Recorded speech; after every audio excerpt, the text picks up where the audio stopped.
Hello everyone, how are you? Welcome to a new video. Before we begin today's chapter, I invite you to subscribe to the channel if you haven't already. Also, it would help me a lot if you left a comment with your opinion, as that motivates me to keep bringing you more stories. Now then, get comfortable and I'll leave you with the fanfic. Chapter 1. Ōtsutsuki Kaguya was, as far as the elemental nations were concerned, a Oni, a demon. It was with good reason. The horns that adorned her forehead did nothing to dissuade that fact, and she made no move to hide them. The extra eye that had settled itself in the middle of her forehead was another factor that had started the rumors, among others. There was also the point that if the horns and extra eye weren't there, she would look quite beautiful, her long white hair enforcing the fact that her previous occupation was a princess. It also enforced rumor that she was a succubus, a particular rumor that she found quite laughable. But it was the immense power that she wielded that drove the final nail into the coffin. While she couldn't bend the elements to her will, she did have that ability to manipulate them via the use of her 3 different eyes. The white eye, as she called it, allowed her to see through walls almost 360 degrees with the exception of the small blind spot at her upper neck. It also allowed her to see some sort of circulatory system that was in dim everyone, besides herself, which glowed brightly. She theorized that it was whatever allowed her to do things that others couldn't, but she wasn't sure. This type of eye occupied the 2 eye sockets on either side of her face and were a pale white, making her seem blind, which she was anything but. The tome eye, for the tomes that rotate around the pupil, allow her to see the world slower than normal, in addition to being able to memorize whatever she saw, as well as being able to see a downgraded version of the circulatory system that the white eye could see. The tome eye, that was completely red with a pupil in the center and 3 tomes that swirled around it, was located in a slit in the middle of her forehead that was shared by what was, in her opinion, her most powerful eye. The Rinnegan had a ripple-like pattern, which spreads over the entire eyeball, with light purple sclera and irises. While it so far gave her the ability to manipulate what she had dubbed the 5 basic elements, those being wind, water, fire, earth, and lightning. She had the ability to change the Rinnegan with the tome eye at will by shutting the slit that both eyes were located in and concentrating on the eye she desired. She could also feel there were other abilities just waiting to be unlocked. She had the potential of a god at her very fingertips, and it made her shiver in anticipation just thinking about unlocking the secrets of the eye. It had an unknown potential that she would spend the rest of her life unraveling if that is what it took. The Usagi no Megami, or rabbit goddess, was currently seated kneeling on a balcony of a monastery that peered over much of the lands that were being bathed in the darkness of the night. The monastery itself is high in the mountain ranges of the lightning daimyo lands, which once housed monks that search for enlightenment, the meaning of life, if kami exists, blah, blah, blah. She didn't actually pay attention to what they were doing here, or what they were screaming at as she slaughtered them, or has burned their library down with them inside when they tried to barricade themselves in. The monastery was built on top of a mountain, with numerous areas that were to her liking. None of that mattered, though. What did matter was that she sensed something that was gaining power. Maybe within several years at the current rate, its power would be above her own. She could only hope it would stop before then, otherwise who knows what would happen. Whatever it is, it has been growing in strength for the past week. She thought, it seems similar to the Shinju fruit that I ate, yet different. As far as I am aware, the mortal plane is forbidden to gods, as even half the power of a god fully manifesting on the mortal world would crack it like an egg. Or at least that's what the ancient texts state, although it was written by mortals not gods, so it is mostly based on theory rather than fact. It could be an avatar of a god. That would make more sense, and if it is similar to the presence that Shinju fruit, it means that it is most likely an avatar of the Shinju. The question is, why is the Shinju awakening now? It is obviously about the fruit I devoured, but that was a couple of years ago, so why awaken now? Why not earlier when I couldn't control my new strength? Something must have changed, and if my feelings are correct, it is due to what else happened in the past week. As stood from her kneeling position, she turned around and retreated back into the monastery, choosing to check on the reason she had invaded the monastery in the first place, as well as the reason she was choosing not to confront the power now. The monastery was not incredibly large compared to others she had visited, but it was not small by any means either. The monastery she currently occupied had a courtyard, several bedrooms, 2 praying rooms that she would turn into testing areas for her powers, a large garden that had an energy similar to the one she wielded that she had yet to investigate, but had deemed mostly unimportant, a dojo for sparring, and an armory. It had surprised her that a monastery would have weapons, but they were most likely using the katas or stances as an art form instead of a way to kill. In other words, they thought it looked pretty and thought they should try it. Walking down the halls, her thoughts turned to the rest of the world momentarily. After casting what she called the infinite Tsukuyami, she released the hold she had on the world to see if they were worthy to have free will, and while so far they hadn't disappointed her, she kept herself wary of deception. She had already heard rumors of war, and that alone made her wish she had kept her hold on the world. After traveling through the monastery, she came across the room that housed the reason she was here, in this monastery, in the first place. She moved around, choosing to kneel at the top of 2 of the 3 futons. Kaguya observed the 2 objects, 2 children, her children. That thought still brought a small smile to her face. The 2 babies were the reason she was here. After deciding to have a child, she found a wealth noble man and placed him under an illusion, and had her way with him before killing the man. It's not like she was going to take him with her anyway, and she didn't want the possibility of her child choosing him over her, no matter how small it was. Though it was only until she was several months pregnant that she realized she would need a safe place for her child to grow up and be protected without having to move around. This made her come to the decision to occupy a monastery. They were perfect, isolated, with open areas, and were usually self-sustaining due to how hard it is to approach one. Eventually, she chose the one she currently occupied and gave birth to 2 children, not a single child. 2. It was one of the best days of her life, albeit one of the most painful as well. Now, almost 3 weeks after giving birth, she sat near her 2 children, just calmly observing them.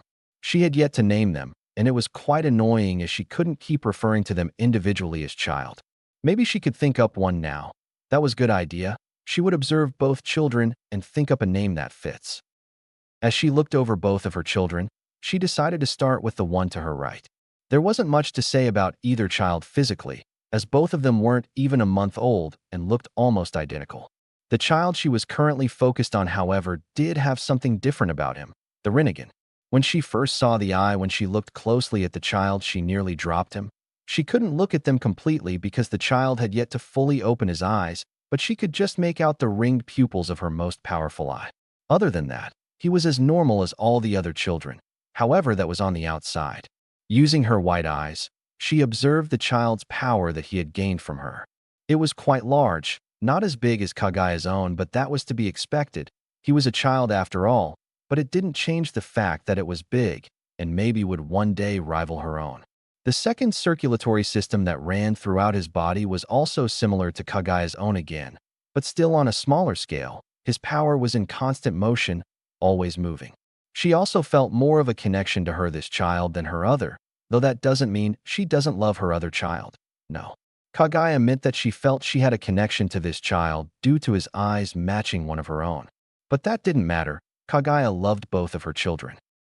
Turning to the other child, he looked like a completely normal child. Short tufts of white hair were starting to grow, just like his brother. Although his brother's hair was a surprising reddish-orange, he received from his father, with completely white eyes. Not like her white eye, but completely white eyes, no hint of a pupil or iris. If she hadn't seen him reach for her when she held him, Kaguya would have sworn he was blind. Quite ironic for a woman who prides herself on her visual prowess.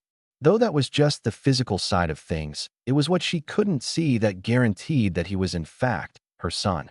His power coils, as she'd coined the system that was invisible to the ordinary eye, were massive. Not massive as another word for big, but his coils were already on par with her own. But there was something about his coils that differed from both Kaguya's own and his brother's. Not only were they larger, but it also seemed stronger. Where her own coils, as well as her other sons for that matter, were a nice solid blue color, his were a deep blue, bordering on dark blue. Kaguya had no idea what this meant, but she knew it was some sort of advantage he had over her own power.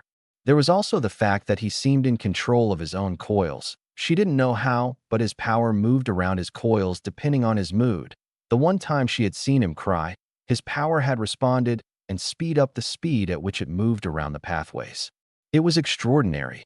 It was like he was instinctively in control of it. Despite how different they were, Kaguya knew they were still brothers. Both of them rarely ever made a sound, but when they did it was usually in tandem with the other. And now, as Kaguya looked at them, she knew both her sons would be destined for greatness, for glory. But this still didn't help with her original problem of naming the two children before her. As she turned her head back to the eldest twin, the one on her right, a name struck her, one that she knew would change the world on a massive scale, one that would change the way the world and the people in it worked. As she looked down on the child that had the same ripple eyes as her, she whispered his name. Ōtsutsuki Hagoromo, you will change the world and all who live in it. This I know is true. As she turned to the other child, the one who was different and similar at the same time, she smiled. He would also do amazing things, she was sure. But his future she felt mostly uncertain about. But one thing she did feel certain about is that he would have the ability to change things, to be able to ruin even the best of plans and make the most impossible of things happen. She smiled. Ōtsutsuki Naruto, my little maelstrom, you will be the one to keep people on their toes, the one impossible to predict, and will do things even I would find impossible. As she finished her naming of her children, her thoughts turned to that of sleep. She stood up before moving off to the third futon in the room, and as she drifted off into a slumber, she wondered just how her sons would change the world. As she sat knees folded beneath her, Kaguya reflected over the years that passed since she had given birth to her two children. Two babies had turned into toddlers, and from there into the 7-year-olds they currently were. The years passed relatively quickly with small bumps, but she had believed that she had succeeded in raising two smart and intelligent. Get back here, Naruto. You have to take your punishment like a man. A childish voice that she recognized yelled. As the noise reached her ears, she withheld a little sigh. Despite her intention to raise them like children that were worthy of the station of a noble, meaning not childish, both of them had moments when it seemed like she had made no progress at all. Naruto was incredibly resistant to her methods, it seemed. While Hagoromo had welcomed her lessons and tried to act dignified and wise at all times, despite still having the stature of a child, Naruto had shown he was instinctively childish and took every opportunity to remind both herself and his brother that fact. It's not my fault you fell of a branch and into pond. That's all you. Another voice, Naruto, yelled back. You pushed me. The first voice accused loudly. Not my fault you're not aware of your surroundings. Naruto yelled back. Kaguya released the sigh she tried to withhold. This was a common occurrence. Hagoromo would try to complete his daily meditation in a tree above a pond in the garden, and Naruto would come along and try to make a fool of his older brother by pushing him into a pond somehow, usually succeeding in his endeavor. Kaguya honestly didn't know who to be disappointed in more, Naruto for the prank or Hagoromo for not moving after the 5th time. Kaguya simply turned her head to the right as she watched two 7-year-old children burst out from the bush with speed that two children shouldn't have. The first having white hair that was starting to hang down, completely white eyes, wearing a brown monk's robe with red magatama down the front, barefoot, with small bumps on his forehead that would eventually grow into horns much like Kaguya's own. Kaguya's belief that Naruto wasn't blind turned out to be true. Kaguya had actually believes that Naruto has better eyesight than normal in exchange for not having his mother's or brother's eyes. The fact that Naruto would never have awesome eyes like his mother or brother at first made Naruto sad at first, a bit jealous that Hagoromo had the same eyes as his mother before Kaguya pointed out that Naruto had the same hair as her. Naruto then swore he would wear his hair long just like her, which made his mother smile a bit at the promise, believing it to be cute. The second boy that came out from the bushes had short reddish hair with purple eyes that had ripples that spread out from the dot at the center of the eye. He was also wearing the same robe as the boy before him and was also barefoot. Hagoromo had grown up to be a serious child like Kaguya wanted. He played with his brother sometimes, but would usually choose to read the books that he scavenged from what left of the library or meditate usually. This was what originally started Naruto's reign as the self-proclaimed prank king, believing Hagoromo should stop being boring and have fun instead of sitting still and doing nothing.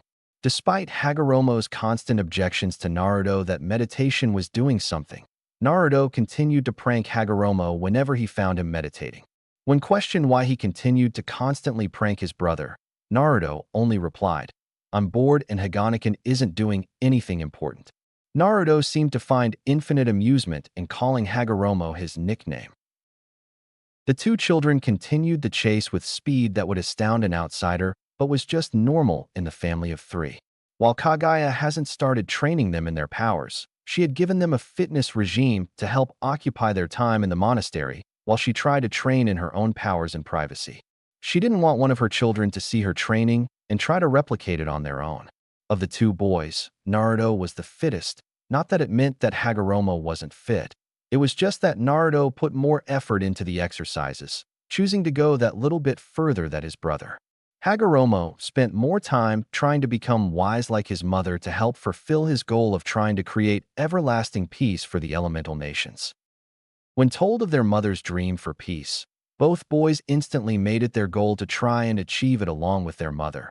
Although Hagoromo believed that peace could be achieved without force, hence the constant studying and meditating to become both smarter and wiser. His brother's belief on peace, however, was different. He believed that reaching out to the younger generation was the answer. Naruto believed that if the children of each generation were told the right way to do things, that it was possible to prevent war from ever happening. When Naruto told both his brother and mother of his answer, both of them looked at him strangely. While Naruto didn't show it, he was actually quite intelligent, so it was a shock to both of his family members that the prank king could say something so wise. Kaguya was knocked out of thoughts by a noise. Looking over at the two children, she saw both of them wrestling on the ground. It was obvious Naruto was winning. His superior fitness made itself known as he pinned his older brother to the grass. It wasn't exactly a pin. It was more like Naruto sitting on Hagoromo's back and not getting off until he promised to not chase Naruto if he let him up. The time in between that, however, was mostly 7-year-olds sprouting cures at each other. Kaguya could honestly say she was surprised by the curse words coming out Hagoromo's mouth. Perhaps she should check just what kinds of books he was reading. Kaguya's observations were broken by the presence she had sensed several years ago. It had passed her own power a year ago, and now Kaguya was seriously worried. The power just went up at constant rate, showing no sign of stopping or slowing down. Kaguya was now certain that whatever was had to be godly in nature, or at least part god. Nothing normal should have the amount of power she was sensing, while no one except Naruto. The reason Kaguya had yet to start training her two sons in their own powers, as well as forbid them from experimenting, was that she wanted to wait until they were maturing enough to use them. Teaching 5-year-olds things that could blow up houses was not a good idea. However, she wanted to start teaching her children at the same time, and while Hagoromo was ready, she was worried about Naruto.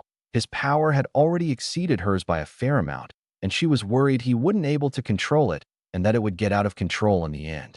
Though she had already wasted time and put off her children's training, the power of this being was making Kaguya slightly nervous. "I can't keep putting this off," she thought. "Sooner or later, whatever is gaining power will do something with it, and I can't put my sons in danger by not teaching them anything to defend themselves with. Besides, the level of Naruto's power will continue to rise in age, just like Hagoromo and myself. If Naruto has trouble with his abilities, I'll just have to help him a bit more than his brother." With her mind made up, she took a deep breath and calming herself before standing up and facing Hagoromo, who was still on the ground but now struggling profusely, and Naruto, who was on his back and appeared to be attempting to give his brother what he liked to call a wet willy. Kaguya simply tried to stifle a smile at the funny scene before composing herself.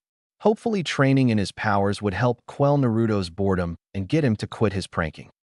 "Naruto, Hagoromo, in front of me now," Kaguya commanded in a stern voice. Immediately, both Naruto and Hagoromo were standing in front of her, hands by their sides, their face flat. They knew better to joke around with the serious side of their mother. While she usually let them do whatever they want within reason, in return she expected to get listened to when asked. The one time that they didn't was a time they didn't want to remember, but both of them had bruises for weeks. As Kaguya looked over her two children, she spoke again, this time with a softer voice. "I have done some thinking over the past few days and decided to start training you both in your power." As she predicted, both of them opened their eyes wide and looked at her in surprise. Before they could comment, she had already continued. This time she returned to her hard voice. In return, I expect you to listen to my every word regarding this matter. Okay. That means that you do not experiment with your powers alone unless I say that it isn't dangerous. You don't use your powers against each other unless in a spar. Also, individual rules for each of you. Hagoromo, you do not attempt to copy anything you see me do, and do not attempt to find out any powers of the Rinnegan. Okay. Hagoromo nodded, showing he understood, and Kaguya turned her attention to her youngest. Naruto, you do not attempt anything you see me or you brother use, because you don't have the Rinnegan and you might hurt yourself somehow. Everything you learn will have to be from scratch. Do you accept this? Naruto looked up at his mother with unwavering eyes and nodded. While Naruto didn't know what he could do, he felt the need to prove he was just as good as his brother could be.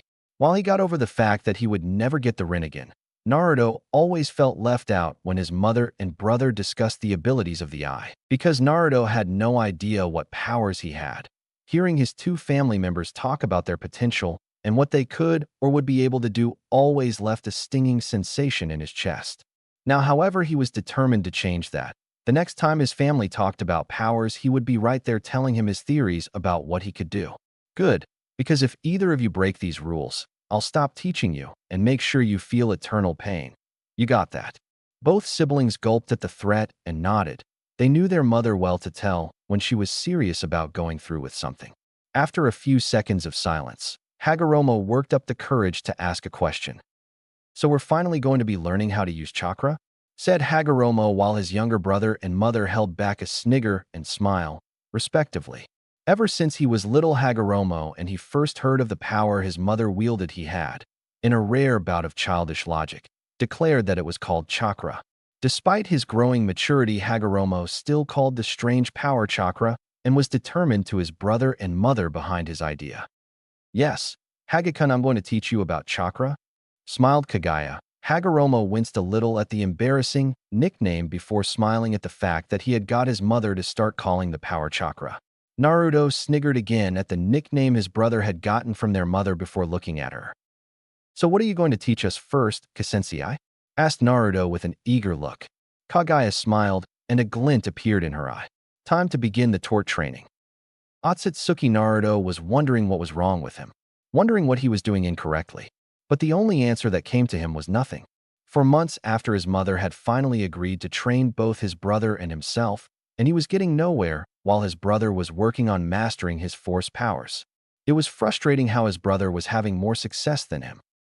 Naruto was currently in what was once a room of prayer for the monks that used to live in the monastery. The room had been changed by his mother in the time his family had lived in the monastery, and the room was now just a large square box that was about 5 meters high and 20 meters from one end to the other, with the other prayer room being identical. Naruto sighed.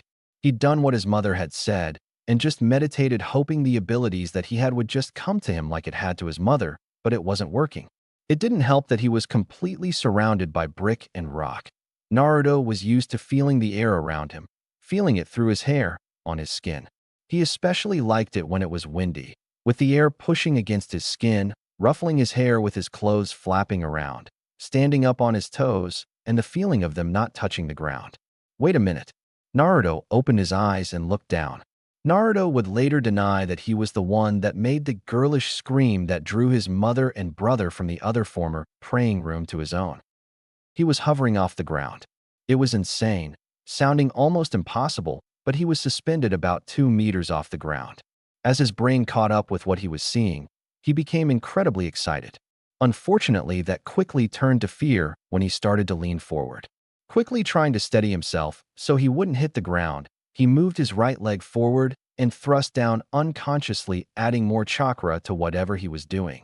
This was proven to be the wrong thing to do when he was propelled upwards.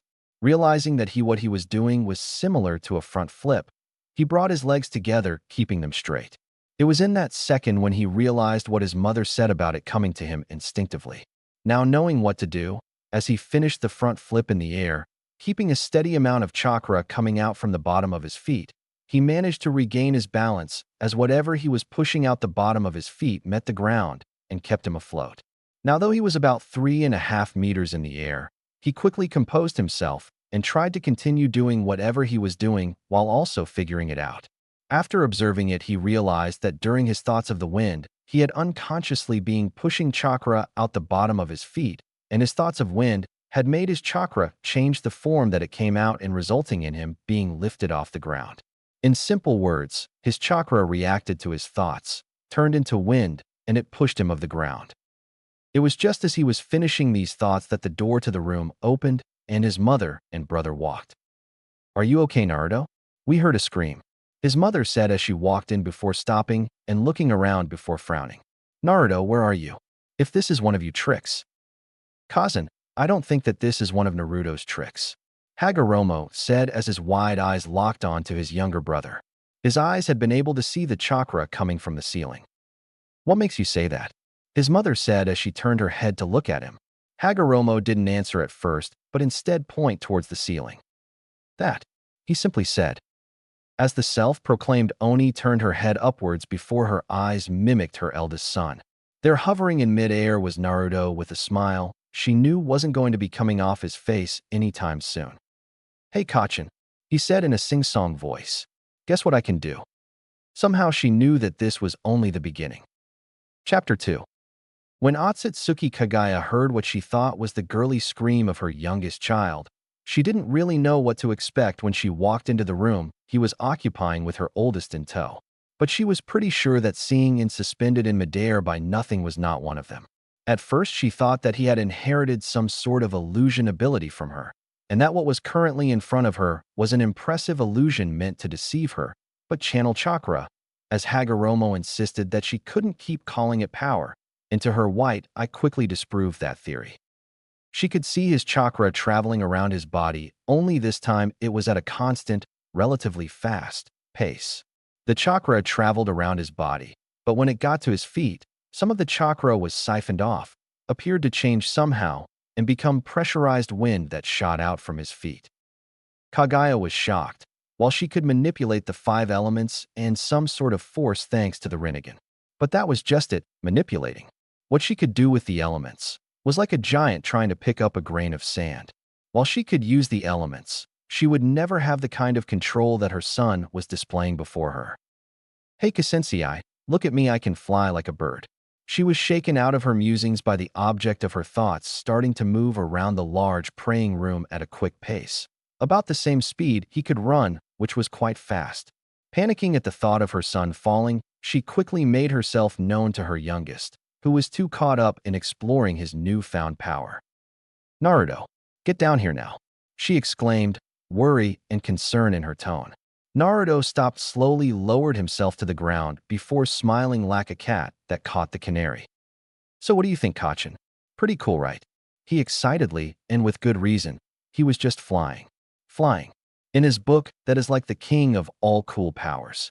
However, his mood changed from excited to nervous when he heard the tone in his mother's voice. "What I'm thinking is how to punish you without killing you." The sickly sweet tone in his mother's voice was one he had heard before, as well as the words spoken. The words have another meaning besides the obvious one, which was, "You have 5 seconds to tell me why I shouldn't give you the beating of a lifetime."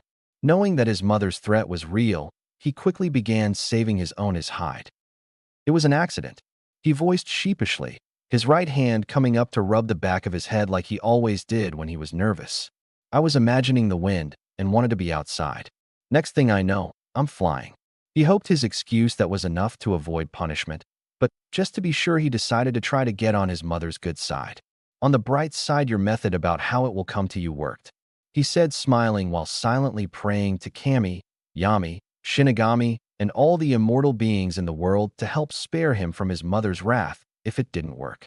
He didn't want to die young. There were still so many things he hadn't done, so many people he hadn't pranked yet. "Well," his mother said, appearing to be believing Naruto's innocence in the matter. "I suppose you had no control over what happened." Yes, Naruto thought he was home free. He was going to live. On the other hand, you didn't come down straight away, so your punishment will be a beating by yours truly.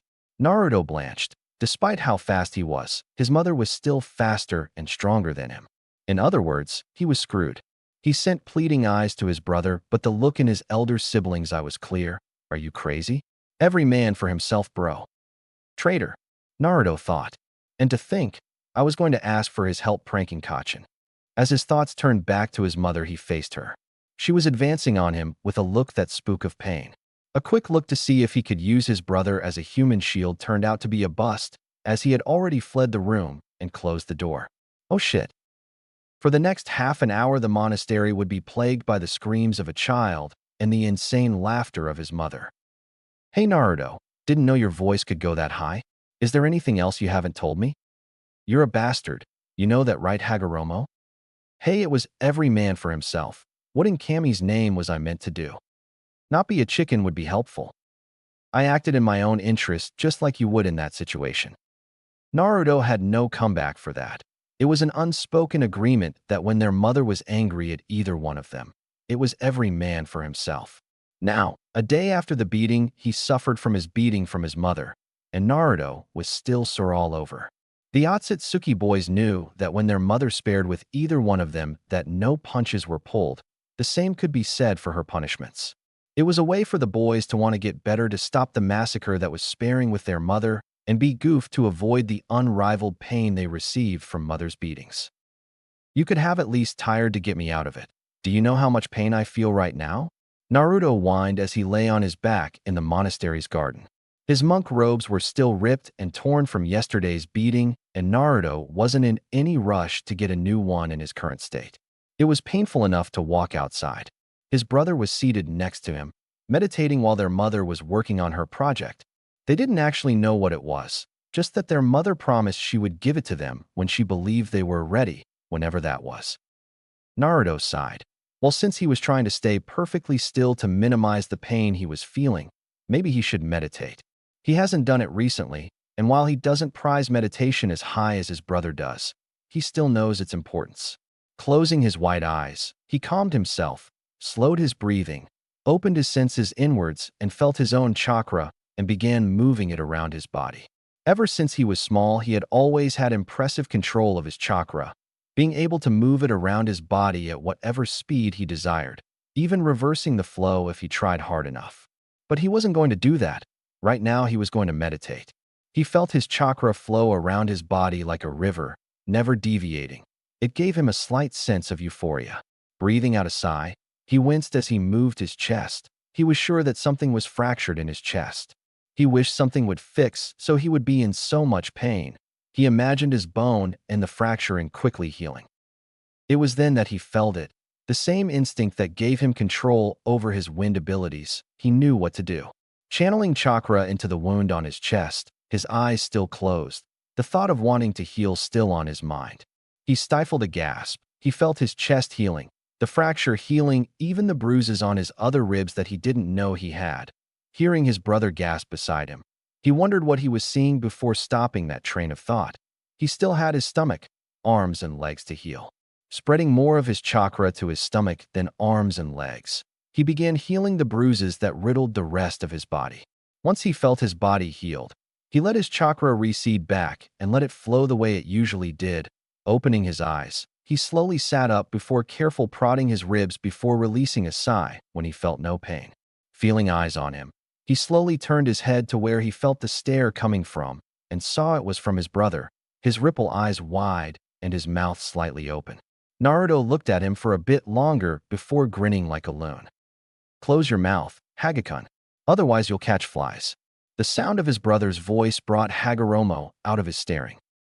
I'm sorry. What did you say? Hagoromo said, still not quite there yet.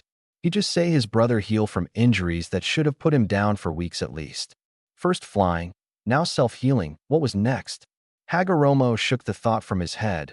Knowing his brother, it was most likely going to be something that shouldn't be possible. Well, I know I'm awesome, so I'll forgive your staring this once commoner. After all, who can't stop and stare in the presence of the mighty and totally cool Ōtsutsuki Naruto? Exclaimed Naruto, jumping to his feet and puffing his chest out in what was an attempt at making him look more awesome. Before Hagoromo could put his brother down in a mostly likely humiliating way with words, he was interrupted by his mother appearing at the entrance to the garden. Kaguya had been working on several surprises for her two sons that she would give them when she felt they were for them, when she felt a release of chakra. One that she felt was most likely Naruto doing something stupid, like playing with chakra again.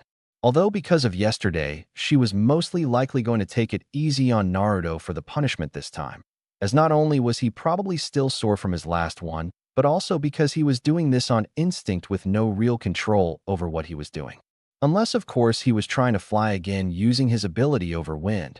In that case, something would be broken just in case he didn't get the message. Instead of being greeted by Naruto flying when she got to the garden, which was where the chakra had emanated from, she was greeted by Naruto standing up in what was left of his monk's robe with his chest puffed out, and his older brother sitting beside him looking like he was going to say something that was going to start both of them wrestling all over the garden. Wanting to avoid the situation, Kaguya made her presence known. Would one of you two like to tell me who was using chakra and for what reason? The sound of their mother's voice made both boys snap their heads in her direction. Soon after that, Naruto stopped puffing his chest out and Hagoromo stood up on his 2 feet. Naruto then gave a nervous smile to his mother, possibly debating on running. Kaguya idly thought. Naruto then spoke up. I found out another one of my abilities, Kachin, Naruto said, before quickly adding. And believe it or not, it wasn't dangerous in any way. Kaguya arched an eyebrow, asking for that explanation to be expanded upon. My new ability lets me make my chakra heal myself, Naruto explained before scrunching his brow together in thought. It may also allow me to heal others if I can bring that sort of chakra outside of my body, he added, like an afterthought. Hagoromo then spoke, adding his opinion. I agree with my brother on both accounts, Kazan. He did heal himself, and it may be possible for him to heal others if he can bring that kind of chakra out of his body, said Hagoromo. He then paused for a minute before adding more on to comment. But it is also my belief that he will have to study extensively about what he wants to heal before he can actually do that. Kaguya raised an eyebrow. And what makes you believe that, Hagakun? She asked. Naruto managed to hold back a snigger. The last time he laughed out loud, his mother started to constantly call him Narukin for the entire day. His mother doesn't usually call him that unless she wants to embarrass him or is incredibly proud of him. Either way, he usually came out of the situation embarrassed, so he learned to laugh on the inside. Hagoromo's cheeks tinged red slightly before he composed himself, as much as a 7-year-old kid could anyway. When he performed the healing ability, he healed himself. It was just that, he was himself. He already knew exactly where and what he needed to heal. But if he was healing someone else and they were unconscious, he would have to know what was broken, especially if he was healing one of us, as our own chakra might reject his, believing it be doing more harm than good. Kaguya thought about what her son had said and realized he was completely. Hang on, wait a minute, I didn't do anything. Naruto interrupted her train of thought with his words. All I did was imagine myself to be healed. What do you mean? Naruto's brother asked curiously. It's not like you could have just imagined yourself healing, and you did. At the end, Hagoromo scoffed.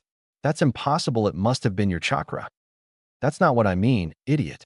Naruto said indignantly while turning to face his brother. Honestly, he was dumb. What I meant was that the same thing happened yesterday. It was instinct. I imagined myself healing, and then I suddenly knew how to do it. Then when I moved my chakra over the areas where I was injured, my chakra healed me. I didn't think about my bones mending or anything at all. It was like my chakra knew what was injured and fixed it. The mother of two watched her children bicker while she thought over the situation. Naruto's chakra had healed him, that much was obvious. But what was left uncertain was if the chakra acted on its own or if it used her son already had. There was only one to find out. Both of you stop. Instantly, both of the children stopped arguing and stood in front of Mother, hands by their sides. Here is what is going to happen. Naruto, you're going to work on bringing that chakra out of your body. Once you do, I'm going to find an animal and injure it. You will then have to send out your chakra to fix whatever I did. This will determine if you can heal injuries that you don't know about, okay? Naruto nodded. Good, she said before turning to her eldest and speaking. Hagoromo, you can choose to either stay with your brother or do something else. It is up to you. Hagoromo also nodded. Good, Naruto, you may begin. While she went away to find an animal, Naruto turned around and sat back down, determined to recreate the feeling from before. His brother followed him, choosing to observe his younger sibling, watching the chakra around his hands spike. What his brother was doing definitely demanded observation. Naruto could have the ability to heal almost anything. He also wanted to see if maybe he could recreate this. Hagoromo had always been about peace, and this was the perfect technique to help him. But even if he couldn't heal people, he was happy for his brother. He knew his brother felt a little self-conscious of abilities, feeling that he might not measure up to his mother's standards. After all, their mother told the both of them that she found out about an ability that could summon animals for battle. Another ability lets her create some kind of strange amour and change her arms into weapons of some sort. They had theorized that they were some kind of advanced weapons. They hadn't even found out all there was about the Rinnegan, and even now it was a lot to live up to, so he could understand Naruto's excitement over a new ability. I got it. A voice cut Hagoromo off from his musings. As his eyes focused on his brother, he noticed that Naruto's hands were a bright green and glowing. Thanks to his eyes, Hagoromo saw that the usual dark blue coat of chakra that completely surrounded Naruto's body was now broken by the green chakra that enveloped his hands. Hagoromo was so into looking at the bright color that surrounded Naruto's hand, he missed his brother calling his attention. Hagoromo. Naruto called. No response. Hagoromo snapped out of it. Naruto went to place his hands on Hagoromo's shoulders. Unfortunately for Naruto, he still had the healing chakra coming out of his hands, and Hagoromo chose this moment to come back to reality. As his eyes focused, his Rinnegan eyes made out the chakra that was coming incredibly close. Hagoromo's brain only registered incoming, chakra, and hit. Snapping his arms up, taking Naruto by surprise and grabbing him at the wrist. Hagoromo heard a voice in his mind whisper Gekido. This was the same voice that had helped him control the force that the Rinnegan wielded along with the 5 elements. Except that time it had whispered a different word, Tendo. When his hands touched Naruto's wrists, the chakra around Naruto's disappeared and Hagoromo felt an influx of something he couldn't describe. He felt like he had taken something in, like he had absorbed something. It felt similar to his chakra, but different. Searching inside, he felt his chakra spinning in the other direction. What was going on? Hagoromo was jarred out of his thoughts by a headbutt. Landing on the ground, he rubbed his head to help get rid of the pain before looking up at his younger sibling. What in Kami's name possessed him to do that? What the hell was that for you, idiot? The eldest Ōtsutsuki child demanded. That freaking hurt, Naruto, he said, continuing to rub his head, but made sure he could see his brother to glare at him. Well, sorry if I don't want my chakra to be absorbed, Naruto said sarcastically. That stopped Hagoromo for a second. He was absorbing chakra? He needed a minute to take that all in. Unfortunately for Hagoromo, he wouldn't get it. What are you doing now? Asked an annoyed voice. I left you alone for 5 minutes, and already you two have done something stupid. Kaguya sighed. She left for 5 minutes to get a bird and injure it, which was currently resting in her hands, and already heard the children had gone and done something potential dangerous, if what her hunch was correct. It wasn't my fault this time, I swear, Naruto exclaimed, pushing his hands out in front of him, before gesturing to his brother, who was now standing, with a pointed finger. It was him, all him, not me. That guy there. I think Kazan gets it, Naruto, Hagoromo said in a dry voice. All it would have taken was saying it once. Hey, you can never be too certain, Naruto defended, folding his arms across his chest. Kaguya by this time had just raised an eyebrow in amusement. It was always funny to see her children interacted. Despite how amusing it was to see the two bicker, she needed to find out what happened. Would one of you care to tell me what happened? She asked. The two children stopped their arguing and stood straight with their arms by their sides. Hagoromo then launched into the tale about what happened during the 5 minutes. His mother was away. By the end of the tale, Kaguya had come to a conclusion about what to do. Turning to face Hagoromo only, and spoke in what the two brothers called her sensei voice. It was a voice she used when she was serious but not angry at them. Okay, Hagoromo, we will investigate if this Gekido or Preta path. Later right now, we will focus on Naruto. She then turned to Naruto before showing him the bird she had in her hands. Okay, Naruto, this animal had some sort of injury. You are now going to heal it, okay? Naruto nodded before stepping forward and taking the bird from his mother's outstretched hand and place it on the ground. The bird didn't try to fly away or run, indicating it either trusted him or was too injured to move. Putting that out of his mind, Naruto focused on the healing the injured bird, bringing forth his healing chakra, as he decided to call it, and placing his hands over the bird. almost touching it, felt it starting to work. As his chakra started to surround the bird, he began to get a mental image of the bird. No, not just a picture. It was like his chakra was scanning the bird both inside and out, searching for what was wrong. There, he thought before frowning inwardly. Damn, Kachin really didn't take it easy on this bird. It has a severed spine. No wonder it didn't move when I put it down. Wow, Kachin, harsh. Naruto stopped thinking about the injury and moving on to healing the bird. Moving his chakra that was already surrounding the bird, he made it surround the injury. He then watched as the wound slowly healed. It wasn't as fast as when he healed himself, but he put that down to the severity of the injury. This bird had a broken neck. Ordinarily, it wouldn't be able to recover at all. There was something else, though. He could feel the healing that was taking place. Every piece of bone that reconnected to blood vessels that regrew and new nerves that were created. After several minutes of healing, the wound closed and the bird snapped back up to its feet before spreading its wings and flying out and away from the garden, most likely now knowing to stay away from white-haired women. Naruto then stood up, turning to his mother, awaiting her comments. The praise he got made his heart sing. Well done, Naruto, well done. Kaguya praised. I honestly didn't believe you could do it and that your brother's theory was correct, but you proved me and him wrong, and for the better. She smiled at the look of happiness on her son's face. She knew that Naruto feared disappointing her. It was one of the reasons he exercises so fiercely. Kaguya would always love her son. Nothing would change that. Just because he didn't have the Rinnegan didn't mean that she didn't believe that he would grow up to be strong. In fact, she believed that it would make him stronger because of it. There was a part of her that was worried for her eldest child, though, because he had the Rinnegan and how she was showed it with praise about how it made the wielder almost God, something she now regretted doing.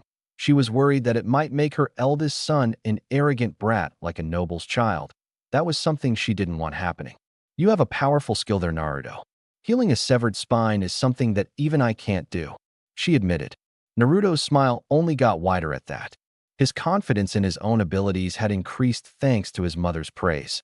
It felt good that he had something only he could do. It made him feel like he could do something that mattered. How do we know he healed the internal wound, though, like cut veins and all that? Hagoromo pointed out.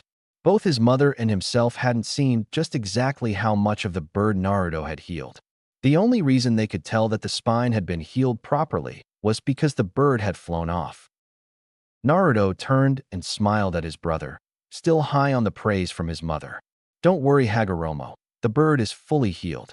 Naruto paused before explaining. As I healed the bird, I could feel all of it healing, the severed spine, the veins, the nerves along the spine, all of it. It all healed. Kaguya allowed Naruto to bask in his happiness before breaking him out of it. Okay, I think that's enough experimenting for today. Tomorrow, Hagoromo, you will be practicing the elements while Naruto, you will be out here working on your power over wind. When both her sons nodded, Kaguya continued. In that case, because of the discoveries that were made today, I'll allow both of you to have today free of training. She knew that the last part wasn't. Both of them wanted to know more about their powers and would most likely spend the entire day, if they could, training and expanding on their abilities. She watches both of them move to different part of the garden before moving back to her room. She still had surprises to finish after all. 6 months later, and Naruto was bored. Sitting in front of the pond that was in the garden, Naruto reflected on what had happened over the past 6 months. After the incident where Naruto unlocked his healing ability and Hagoromo his Preta path, no new discoveries had been found in either his own abilities or the Rinnegan Eye. This meant that Naruto had nothing new to work. Because he was only 7 years old, there was only so much he could do as his body was still growing. Because he was still a child, he could use anything for weights as his mother didn't want him to stunt his growth. Despite the protest that he could heal himself, his mother had taken a stand and refused to budge from her position, and Naruto knew not to push the issue too far. She said he could use weights when he was 12. Naruto had found a way around this by accident, an incredibly happy accident. Naruto was trying to mimic 2 of his mother and brother's Deva Path techniques called Shinra Tensei, Almighty Push, and Bansho Tenin, Universal Pull, with wind. When trying to mimic Shinra Tensei, Almighty Push, he miscalculated how much power he put into the technique, and it ended up launching him back. In his panicked state, he channeled chakra into his feet, causing him to stick to the ground. When he regained his bearings and realized what he did, he found out that if he channeled chakra into his feet, he stuck to the ground. Then after a brainwave and trial and error, he managed to get himself to stick to walls and ceilings and even walk or run up them. After another thought, Naruto now sticks himself to the ceiling and does sit-ups for exercise, though he has to remember to channel chakra into his feet so he doesn't fall off. It was incredible funny when he walked into the room where his mother and brother were practicing and casually walked up the wall and hung there like an everyday occurrence. Their faces were hilarious. Despite no new powers, Naruto did find out a few things about his own powers. As it turns out, Naruto doesn't need to consciously think about healing anymore. After initially unlocking his healing ability and using it, he hasn't had to use it to heal himself since except for serious injuries like broken bones. And even then he only has to concentrate for a second to heal the broken bone. Another discovery was that his wind abilities were different to his mother's and brother's, where they channeled chakra into the element they were using and manipulated it like that. Naruto's chakra literally turned into the element he was using in this case, air. It was discovered after his mother and brother couldn't see the chakra in his wind attacks like they could in theirs. Just to be sure, his mother used her tome eye and white eye to check. No chakra in use at all. This meant that they couldn't use absorb his attacks with their Pretapath. Hagoromo forgot this once during a spar and thought he could absorb his attack. Needless to say, he made sure not to forget it after that. Another thing that his family had discovered about his powers was that he had superior control of air than either of them had. Naruto could control any part of the air around him at will, without moving if he desires, though that took a lot out of him, while his mother and brother could only launch chakra-based attacks from the general area around their body. Naruto could do so many things with air that neither his brother or mother could do. Fly, turn the wind into shape-based attacks, levitate objects using the wind around it to grab them and lift them. Though he was still working on that, fly, create ferocious winds, fly, and make the wind softly blow the opposite way, making his monk's robes blow, in his words, heroically against the wind. Both his mother and older sibling laughed when he showed them that. Now, though he was bored, he felt like he had exhausted all he could do with his element in such a small space. His mother had forbid him from trying to create a tornado, so here he was, bored. He didn't want to exercise anymore today, and both his mother and brother were training. When he asked his mother what he could do, she only said to try and discover his other abilities. Stupid powers. Naruto grumbled. Why can't more of them unlock themselves or something? Sitting here is so boring. Why can't I use? Hey, he perked up. If I can use one element, there's no reason why I can't use other elements like Kacchin or Hagoromo. After all they can, so why can't I? With a new resolve, he sat down in a meditation position, legs crossed and arms on his knees with his back straight. Okay, if unlocking any more elements is anything like wind, I'll have to imagine the feel of the element and the characteristics of it, as well as what I want it to do. Deciding to start with water, seeing as there was a lake right in front of him, he closed his eyes and calmed his heart rate. He imagined water, how he splashed Hagoromo in it when they played in the pond, how it felt on his skin. He imagined water rising up out of the lake in the shape of tendrils. He imagined more tendrils of water joining the first and started to swirl around in a circle in the lake, getting faster and faster. Naruto was cut out of his thoughts by water splashing him in the face. Opening his eyes, he was greeted by the sight of tendrils of water in the air in a circle before they splashed back down into the pond due to his lack of concentration. Naruto simply stared at the pond for a moment before pumping his right arm into the air in celebration. Hell freaking India, he exclaimed. I am going to be such a badass in the future. Naruto said to himself with a smile, so wide one might think his face might break. Chapter 3. High in the mountainous region of Lightning Country, a monastery rested carefully on the rocky peak. Within a garden in that same monastery, two boys faced opposite each other. Both of them stood across from each other in a large dirt circle, arms forward in a fighting stance, eyes locked, senses alert. Both 12-year-old children knew not to underestimate the other, and that a split second of lost concentration could mean losing to the person opposite. Both boys were bare-chested, showing off years of rigorous training in the form of a muscular upper body. The only article of clothing they had on were baggy woolen pants that allowed for quick movements with minimal resistance. The only thing that distinguished them was their eyes and hair, one having short red hair with purple ripple-like eyes, the other having long white hair down to the middle of his back and pure white eyes. Both boys also had 2 horns that adorned their foreheads, both sets being a few centimeters tall.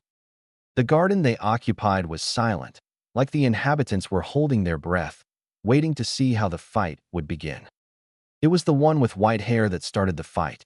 Rushing forward, he traveled the distance between them in the time it would take for an ordinary person to blink, leaving his opponent no room to move. He appeared in front of his opponent, launching a right kick to the red-haired boy's side with speed that most would find impossible to keep up with. His opponent, though, was not most people. Blocking the kick with his left foot, the red-haired boy thrust his right arm forward, trying to hit his opponent with a palm thrust to the chest. The keyword being trying. The white-haired one seemed to be able to read his opponent's move. Already moving his left had to grab the boy's wrist. Succeeding, the white-eyed child yanked the other child's arm forward before letting go of his wrist, while simultaneously punching the redhead in the chest, launching him back several meters before he came to a stop. "It was stupid of you to try and fight me up close, Hagoromo. You know I'm better than you in that regard," the white-haired one taunted. The other child, Hagoromo, just rubbed the part of his chest where he'd been punched. "I know that, Naruto. What do you think I was trying to do with that palm thrust?" Hagoromo said. Damn, he wished his brother didn't punch so hard. Although, he thought, it could have been much worse were this not a spar. His brother had recently found out how to channel chakra into his fist and release it in such a way that when he punched, he could knock down several trees. They had the proof in another part of the large garden that made up part of the monastery. Hopefully I won't have to use. He was shaken out of his thoughts by his instincts screaming at him to move. Deciding to trust them, he leaped to the side. It was only his years of training and naturally quick reflexes that helped him narrowly avoid a bolt of lightning that struck the ground, with enough heat and power to scorch the earth and throw up a small amount of dirt. Turning to his brother, Hagoromo yelled out at him for his stupidity. "What the hell was that, you dumbass? You could have killed me. You have to remember that your lightning is far more deadly than mine, and also travels a whole lot faster." Naruto, from across their makeshift arena, rolled his now yellow eyes that were slowly fading back to white. "Why, thank you for that, Hagoromo. I obviously didn't know that after using lightning for several years," Naruto said sarcastically. "You do know that there wasn't enough chakra put in that attack to kill you, right?" Naruto said, smiling. His brother still got angry at the smallest of things. "I scorched the ground," Hagoromo yelled. "Yes, I can see that," Naruto said, smirking. "Still doesn't change the fact that it wouldn't have killed you. Now are you going to continue whining like a baby, or are you going to fight?" Naruto said, goading his brother while falling back into his original fighting stance. Hagoromo said nothing, simply getting back into his own fighting stance. There was a moment of silence before it was broken, this time by Hagoromo. The boy leaned his head back before quickly leaning forward and exhaling a great breath of orange and red flame twice as tall as the one it was aimed at. Instead of panicking, Naruto stayed calm. Using his ability over water, Naruto moved both his hands back before thrusting them forward towards the pillar of fire that approached him. Almost immediately, 2 things happened. One was that Naruto's white eyes started to glow blue. The second was that a large bubble of water appeared behind him, the result of water vapor in the air joining together via Naruto's will, before it moved forward in front of Naruto and spreading to form a wall of water that blocked the flames with a hiss. Trying to keep the momentum and not wanting to give his brother an inch, using the rest of the water he had, Naruto pulled his hands back before thrusting them again.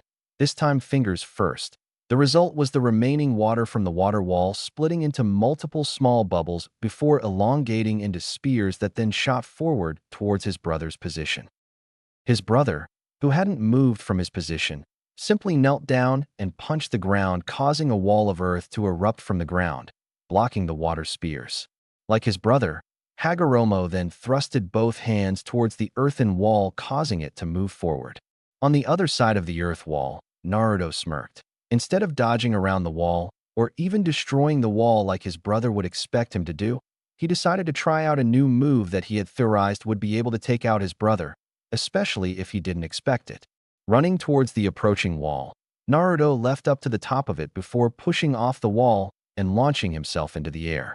As he reached the peak of his jump and slowly started to descend, Naruto gathered pressurized wind into a ball beneath his bare feet while strengthening his legs and feet with chakra internally. Naruto grinned as he approached the ground. It didn't really matter anymore if his attack hit his brother or not anymore.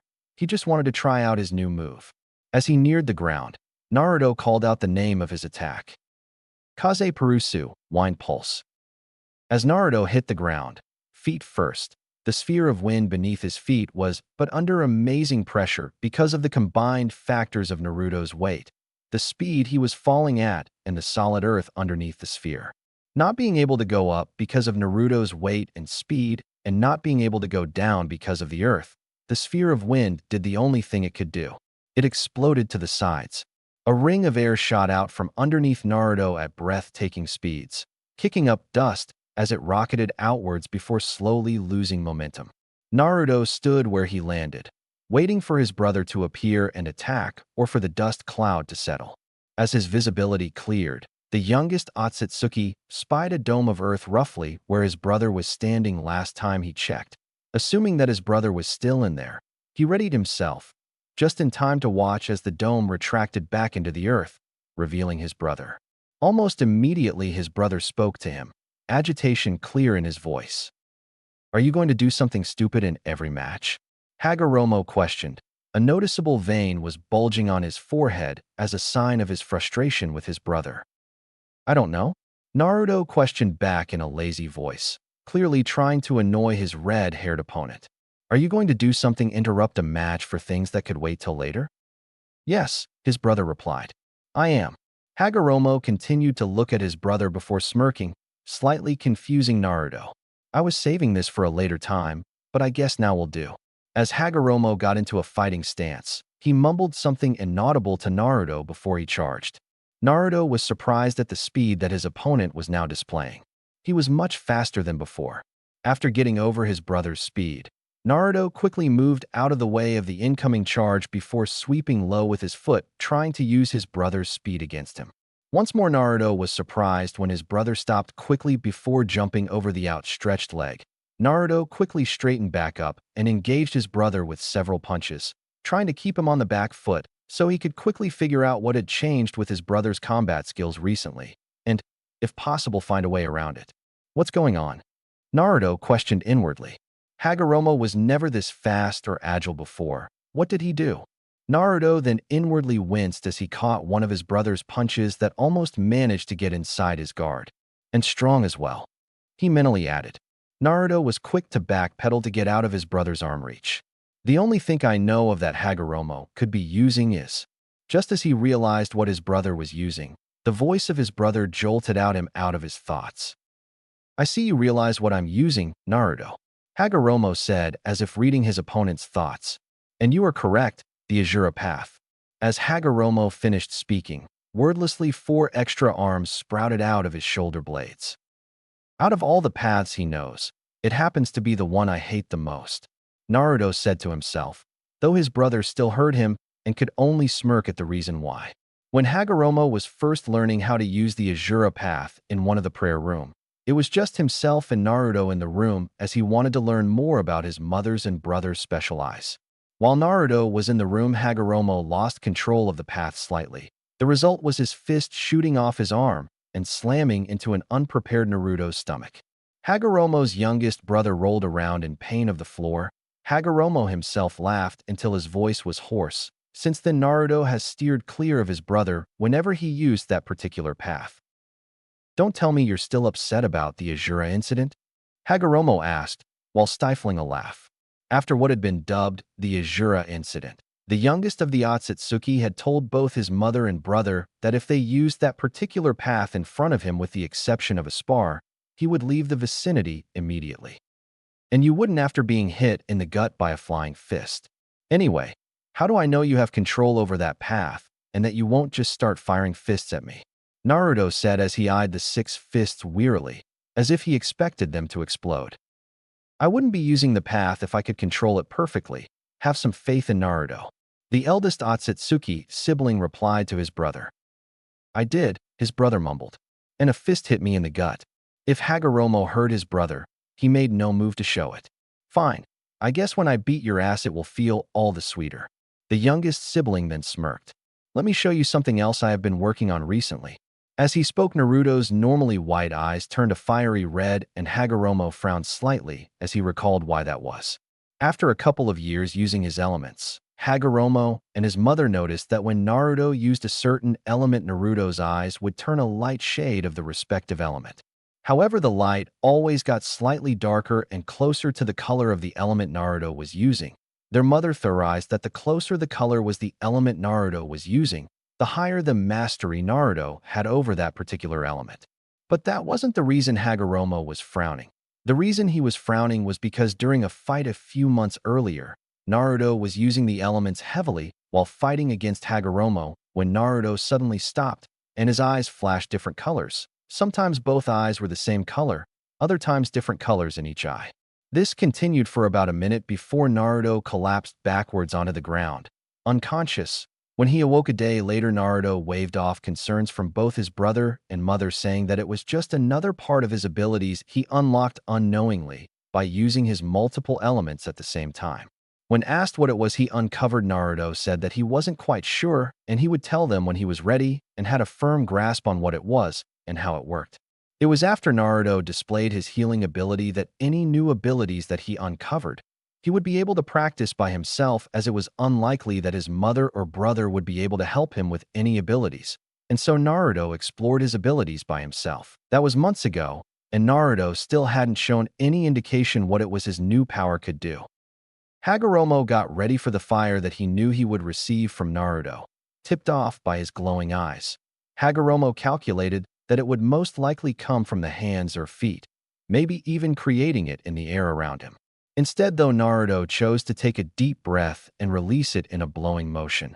The result was a large plume of fire to extend out of his mouth. What happened next shocked Hagoromo. The fire twisted and turned, molding itself into something, though Hagoromo didn't know what. The answer was soon clear as fire in the shape of a dragon rushed the six-armed child, with the child barely able to jump to the side to avoid the impact of the elemental dragon. He was caught off guard, though, when the attack exploded, just catching him on the edge of the blast radius. While Hagoromo came out of the blast relatively unscathed thanks to his Azura path, he was still singed by the fire. He was left no room to comment, though, as rock roughly the size of his torso was flung at him by his brother. However, utilizing the abilities of the Azura path, he simply punched the boulder, shattering it with his strength. Not wanting to let his brother have any more time to launch another attack, Hagoromo quickly stuck his wrist out. Wordless, several small pointed projectiles launched themselves out from his wrist via fire that came out from the bottom. He then charged behind the metal projectiles, using them as cover to get in close to his brother while his focus was on the metal objects, knowing that he would have the upper hand in close quarters while using the Azura path. Naruto was surprised by the small projectiles, not having any knowledge of them due to not wanting to be present when the Azura path was used. However, it didn't take a genius to know that the incoming projectiles weren't friendly. Quickly gathering his chakra, while knowing that the elements would work against such a large number of projectiles, and extending his hands in front of him. A dark blue dome surrounded Naruto just as the first of the projectiles approached. After the first of the metal objects impacted and exploded against his shield, creating smoke that obscured the front of Naruto's view. Naruto inwardly thanked his luck. He seriously doubted that any earth shield or any shield of the elements he could make would be able to hold up against the current onslaught. It was then that he felt a heavy object smash into his shield with a dull thud. Naruto smirked. Poor Hago, the white-haired boy said to himself. His brother mustn't have seen his shield through the smoke created by his own projectiles. If he had, he would have used a much stronger attack to try to breach his shield, rather than charging. The shield was actually made out of Naruto's own chakra. This was another ability he discovered over the years. Naruto didn't actually the full extent of this ability, like how large he could create structures, because there wasn't enough space in or around the monastery, or how much damage or pressure his chakra creations could take, as it could withstand all of the attacks that weren't on a large scale with the exceptions of the Deva Path's unnamed force abilities. The attacks of the Deva Path moved the chakra constructs unless they were anchored to the ground, just like anything else. There was a passive ability about his chakra construct's ability, as it had been named, that made both Hagoromo and his mother quite frustrated. Though this wasn't so much an ability granted by chakra constructs, but more like a side effect his chakra had on that constructs he made. As it turns out, his chakra was incredibly dense, or in other words, compact. Normally, this wouldn't mean anything besides meaning that Naruto had more chakra than previously thought, but the surfacing of his chakra construct's ability changed that. Because his chakra was incredibly dense, this made the constructs he created harder, but also meant that they were charged with more chakra than originally thought. This had the side effect of rendering the Preta path almost useless against him unless they were fully touching him.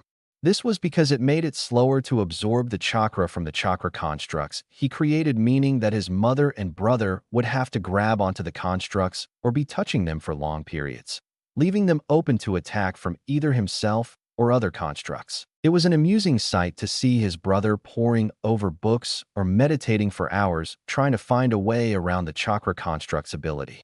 Naruto was about to gloat to his brother when he heard two words that made his eyes widen.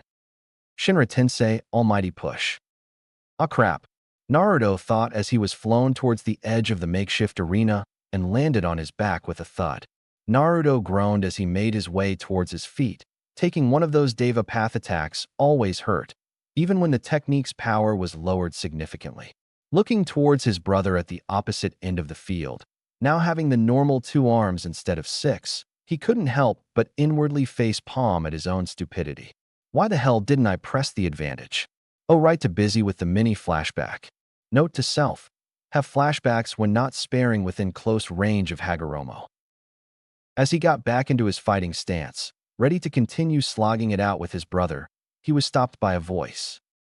Hagoromo, Naruto, stop your spar and come over here, I must talk to you. Turning towards the voice, he noticed his mother standing near the entrance. He lowered his stance, noticing Hagoromo doing the same, and made his way over to his mother.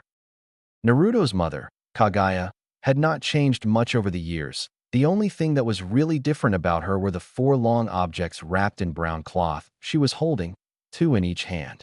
As they approached her, she sat down with her knees underneath her, placing the bundles on both sides of her, and gestured for them to do the same, which they did. As they sat opposite their mother, they noticed a serious look on her face. After a minute of silence, the Oni spoke. After raising you both for close to 13 years within this monastery, feeding you, clothing you, teaching you, and training you, I have come to the conclusion that in order for you both to grow both ability-wise and as people, it is time for us to leave the monastery. Kaguya waited a moment for the questions that were sure to come, and she was not disappointed. What? Why do we have to leave? This was asked by Naruto, who was followed closely by his elder brother. I agree with Naruto. What reason would we have to leave the monastery? Hagoromo said. He knew several reasons, but wanted to hear them from his mother. Kaguya was silent for a moment before speaking. This monastery, while sheltering you and helping you grow, has left you lacking in knowledge that more common people take for granted. Things like how to interact with other people your own age and an understanding of how the rest of the world behaves and works. I have unfortunately stripped from you when I decided to raise you both in isolation from the rest of the world. It will also hopefully help you see why I believe that peace can only be achieved through forceful means. Here she looked at Hagoromo while he looked back defiantly. During this, Naruto's side. How to achieve peace has been a constant argument between mother and son, both believing that their method was the true way to achieve peace. The only reason Naruto was left out of their argument was that because Kaguya's and Hagoromo's methods completely opposed each other, and because Naruto's own method of peace was almost completely different from both of theirs. After another minute of staring at each other, Kaguya and Hagoromo broke off the staring match, and Kaguya continued speaking. There is also the fact that there isn't enough space to use truly devastating techniques without destroying the monastery, and both of you need to be able to use your abilities on a large scale. Here she turned to Hagoromo again, but this time spoke to him instead of staring. There is also the fact that some of your abilities require people in order to properly test, and I'd prefer it if you didn't use you brother as a test dummy. There are also techniques for other paths that I haven't told you about, because they need large amounts of space. Before we leave, however, both of you need to be able to use a weapon that won't draw attention to yourselves. Here she unveiled the 4 bundles, placing two in front either brother. Both of them received a sword, a katana to be precise. Both of them were almost exactly the same, the differences being the guard and the color of cloth the hilt was wrapped in. Hagoromo had his guard in the shape of an orange magatama with purple cloth around the hilt, while Naruto had a golden guard that was etched with the kanji for fire, wind, water, earth, and lightning in a circle. The cloth on Naruto's hilt was a dark blue, the same shade as his chakra. The other gift Hagoromo and Naruto received was a shakujo and a staff, respectively. The shakujo was a strange black metal pole with a gold large ring stuck on top, and 6 smaller gold rings hung from the larger ring. Naruto's staff was strange, made of the same black metal that made up Hagoromo's shakujo. It has a gold topping that split, going opposite ways before the sides pointed down, making the top look like an M shape. Both boys were speechless. The weapons were amazing. "Where did you get these?" Hagoromo asked after a minute to fully take in the weapons in front of him. "The 2 swords were in the armory when I originally arrived here. The other 2 weapons were made by me." Kaguya replied to both boys' shocked features. Their mother had made these. "How?" Naruto asked.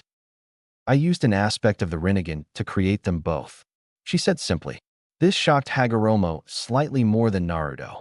Hagoromo had thought he'd seen the majority of the abilities his mother wielded with the Rinnegan, although he knew that there were some abilities he hadn't seen, hence why he wasn't surprised when his mother told him he needed more space for some abilities. But to hear that there was something that could create things was a shock. Why had his mother not shown him this? And more importantly, when did she figure this out? "Kazan, when did you learn how to do this, and why didn't you show me?" The technique was most like not destructive since neither myself nor Naruto have heard anything. So why the secrecy? Hagoromo questioned. Though he knew there was most likely a reason, he was quite upset about not even knowing about the ability. "Because Hagoromo," Kaguya said simply, like she chiding him. "The technique I used to create the weapons you see before you is the pinnacle ability of the Rinnegan. This is something that took me years to get right, and just creating those weapons cost me majority of my chakra. This is not a technique to take lightly." She then closed her eyes and released a breath. She opened her eyes as she began to speak, her white eyes staring into the 2 children before her. "I learned this technique several years ago." Here she turned to her eldest. "Hagoromo, what do you know of how I got my eyes and chakra?" Kaguya questioned.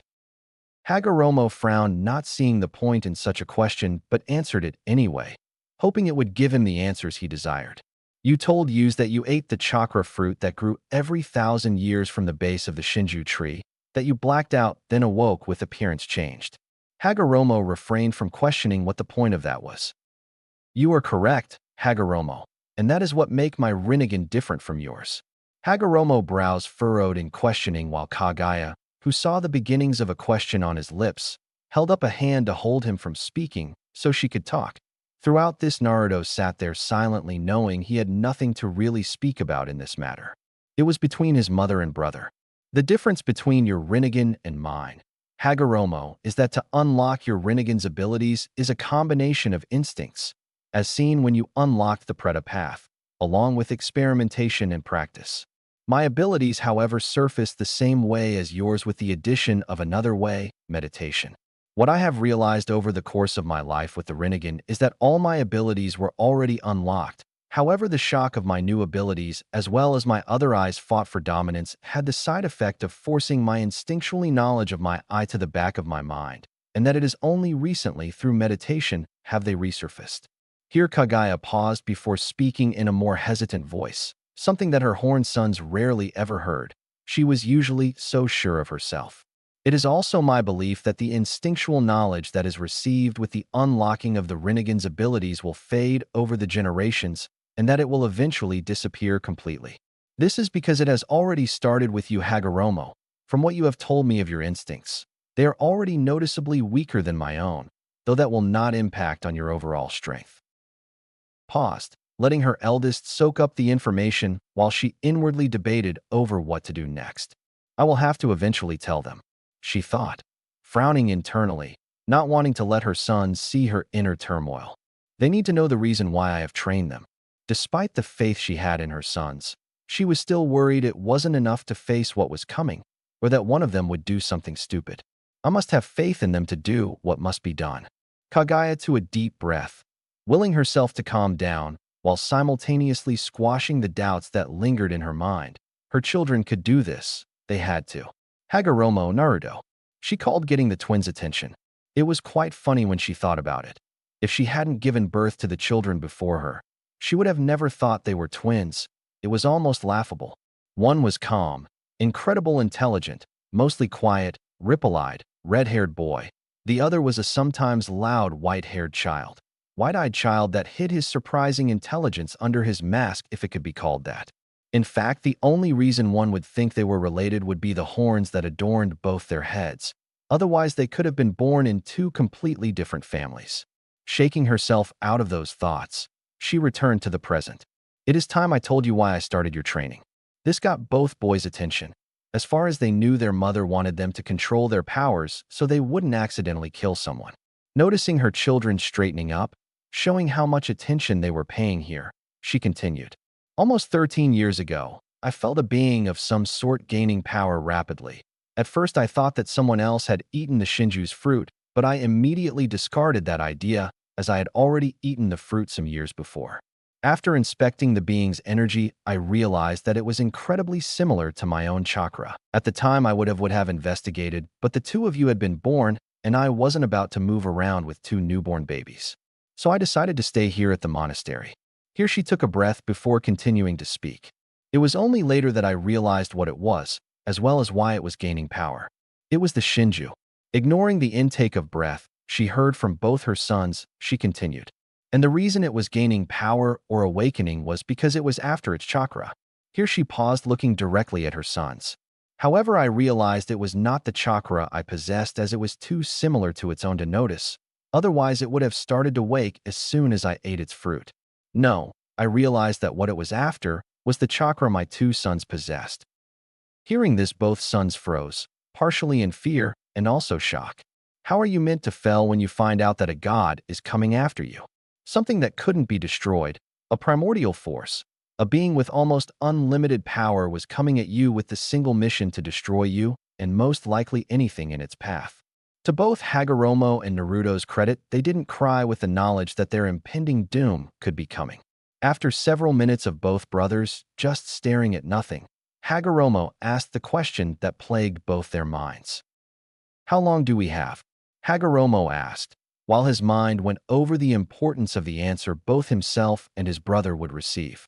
One answer could give them a little bit of hope that perhaps against all odds, they could win against the beast that they would face in the future.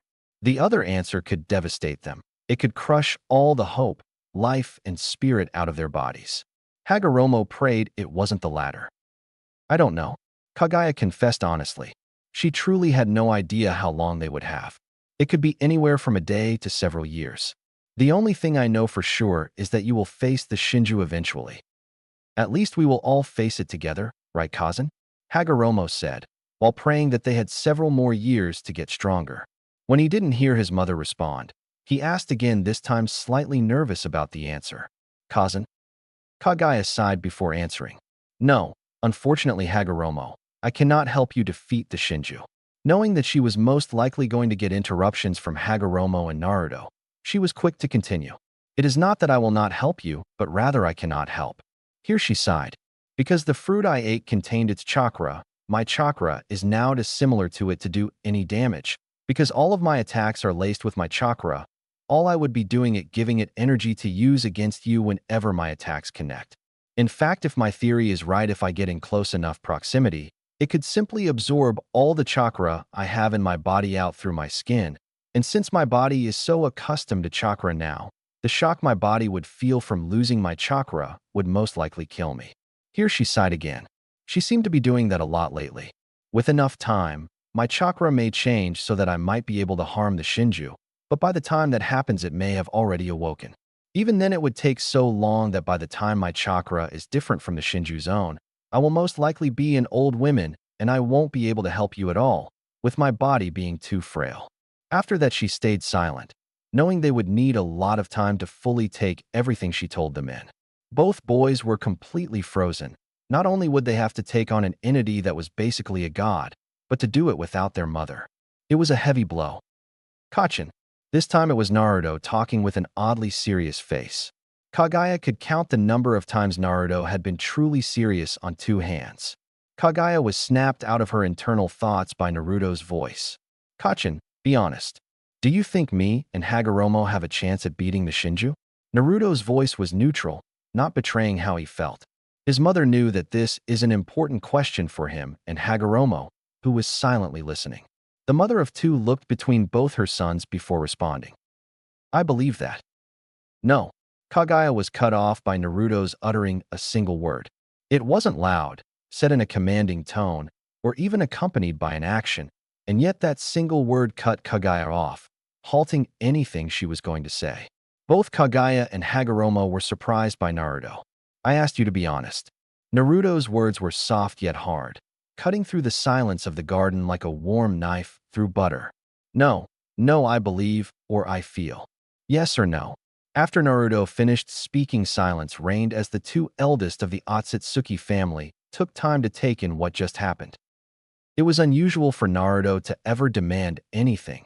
Even as a child, Naruto rarely wanted anything, preferring to play with what he had. But even a deaf person could have heard the demand that was in Naruto's words. It was a sobering experience for both Hagoromo and Kaguya. It seemed they had been fooled by the childish mask that Naruto wore, having forgotten that underneath there was an intellect that could rival Hagoromo in aspects, and along with what Kaguya believes from what she just heard, a side that can be hard, cold, and mean in every way. It was a real wake-up call for two of the three Ōtsutsuki.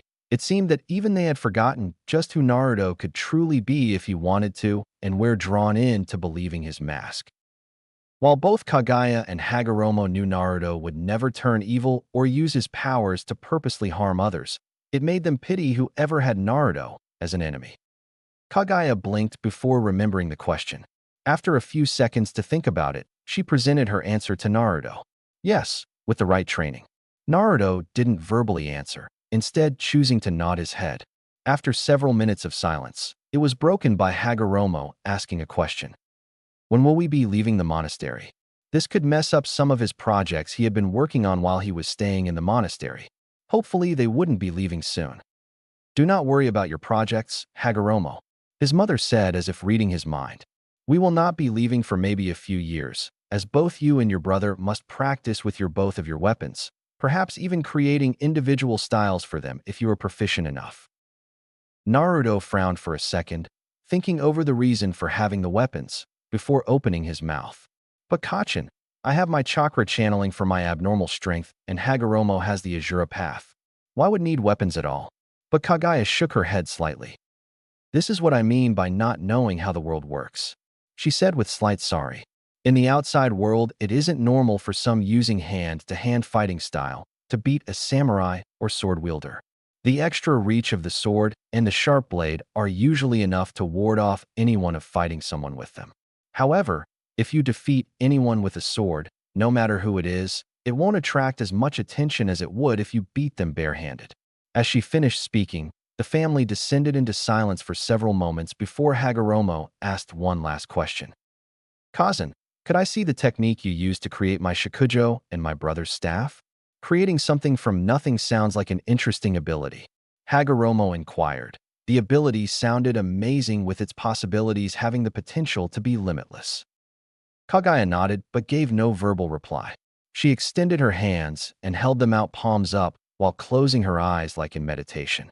Slowly, a red flame sprung to life in her left, and while simultaneously, a blue one appeared in her right. Both of the flames continued to grow in size, yet there was surprisingly no heat from either of them like a normal flame.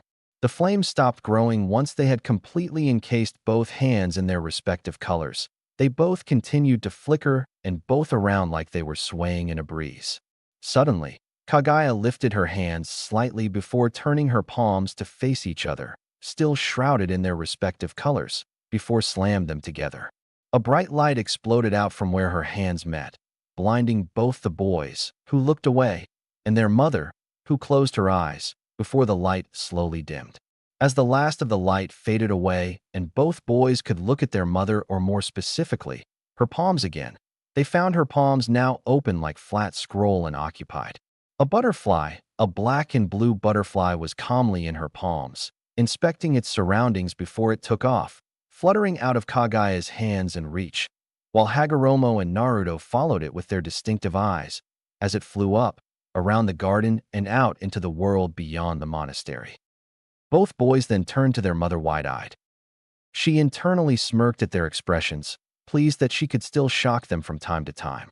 That, she said, was what I like to call Banbutsu Sozo, creation of all things. It has the ability to create anything the wielder desires. After several seconds of stunned silence from Kaguya's children, Naruto leant over and whispered into Hagoromo's ear while his eyes were still focused on his mother. You know how I got over my jealousy of your eyes? Naruto left no space for a reply, instead continuing to whisper. I lied. That was totally cool. Hagoromo chose to ignore him in favor of asking his mother a question. How did you do that? He asked. What did you use? Chakra, she said simply. Well, not chakra entirely, more like the aspects of chakra being used to create something new. Here both Kaguya and Hagoromo missed the pensive look Naruto got on his face. After uncovering my instinctual memories of Banbutsu Sozo, creation of all things, I discovered that two things are required to create chakra. I named the two aspects yin and yang. They represent the spiritual, like my illusions, and physical, like your enhanced strength, respectively. Yin was the blue flame with yang as the red. Yin is used to bring what is imagined into reality, while yang is used to breath in vitality. Together, they create something from nothing. However, this is not a technique to take lightly. It took me years to be able to craft both of your weapons to my standard. When, Hagoromo, and I know you will, try to perform this technique, do not expect to make quick progress. As she finished up her explanation, she decided that they had talked enough today, and that any more information she gave most likely wouldn't stick. As she stood up, she prompted both of them to do the same, which they did, rising with their weapons in hand. That is enough explanation for one day. You both have the rest of the day to work on your own projects. If either of you need anything, I will be in my room resting. As Kaguya traveled back to her room to rest and reflect on the day's events, and Hagoromo decided to meditate in front, he eventually learned not to do it over the pond. Naruto decided to do some training. Arriving in one of the two large former praying rooms, Naruto immediately closed the door to the room, wanting to keep what he was doing under wraps. As he stood in the middle of the room, he raised his arms, creating a 90-degree angle with his palms up, and willed a ball of water to appear in the palm of one hand, while doing the same for a ball of wind to appear in the other. Yin and yang, he murmured, aspects of chakra being used to make something new. He echoed his mother. As he slowly moved both palms and therefore both elements, the ball of wind glowed a dull blue while the water did the same in a dull red color. Finally, both came together, joining completely, and a cool tingling sensation crawled up his arms. Watching closely, he watched as the water froze as it absorbed the ball of wind, and the water and wind disappeared, leaving in their place a completely smooth ball of pure ice hovering just above his left palm. With a mere thought, the newly created ball of ice rose, before flattening itself. The now disk of ice slowly started to rotate at an increasing speed, before it shot forward, slicing through the air like it was a katana through the parchment of a scroll. It went so fast that Naruto actually lost track of it. Suddenly, there was a horrible screeching sound from the wall opposite Naruto's position. Walking towards where the noise originated from, Naruto was greeted a surprising sight. There was no ice disc on the floor or even embedded in the wall. At first, Naruto simply thought that the disc shattered into tiny pieces, but quickly dismissed that thought. The sound he heard didn't match that possibility. Looking around the area, he was about to give up when he noticed something. A thin line, about as thick as two pieces of parchment placed on top of each other, with the width of Naruto's waist if he had to guess. The cut itself was several centimeters deep. Unbelievable, Naruto thought in awe. Such strength in the ice is meant to be impossible. It should have shattered as soon as it hit the wall. It didn't though. Most likely because of a side effect of being made by chakra. This was incredible. Naruto didn't know if the ice disc was still in the ice, but right now he didn't care. The simple fact that the ice had cut the stone was amazing, let alone cutting several centimeters deep. I created ice by combing wind with water, And if what Kazan said is true, some yin and yang chakra, with both of them going into a separate element. If I count fire, water, lightning, wind, and earth as the basic elements, that means there are another 10 possible elements that I can learn. However, this only counts if I only combine 2 elements at a time. What if I combine 3, 4, or even 5 elements at once? Then there are also the elements that aren't composed of others like crystal and metal, and if what my instincts are telling me, although crystal and metal aren't part of the 5 basic elements, and they can't be made by combining chakra natures, I should still be able to use them despite that.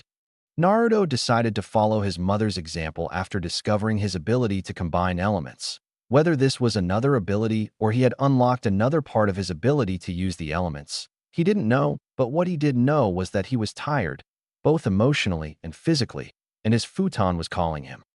Hey, Wall! Town was well known within the land of the Lightning Daimyo, known as one of the most fortified towns in Lightning Country. The village, as the name suggests, has a 10-meter-high wall made of stone that runs around the perimeter, along with numerous guards that were posted along the ramparts of the wall. The addition of the forest that began several meters from the town's wall and circled all the way around, as well as the fact that it was built near the base of a mountain, only added to the defenses the village had. Because of the level of security of the town, it had, over the years, become a trading hub for Lightning Country, with numerous stalls and stands that sold everything from food to clothes to weapons, and, if you knew where to look, slaves. A side effect of the booming business during the day gave the town a seedy underbelly to go with it that was a home to prostitutes, murderers, criminals, and mercenaries alike. The corruption in the village wasn't incredibly high, which was lucky all things considered. The worst case of corruption the town faced so far was a guard being paid to look the other way for a few seconds. But it was bound to get worse eventually.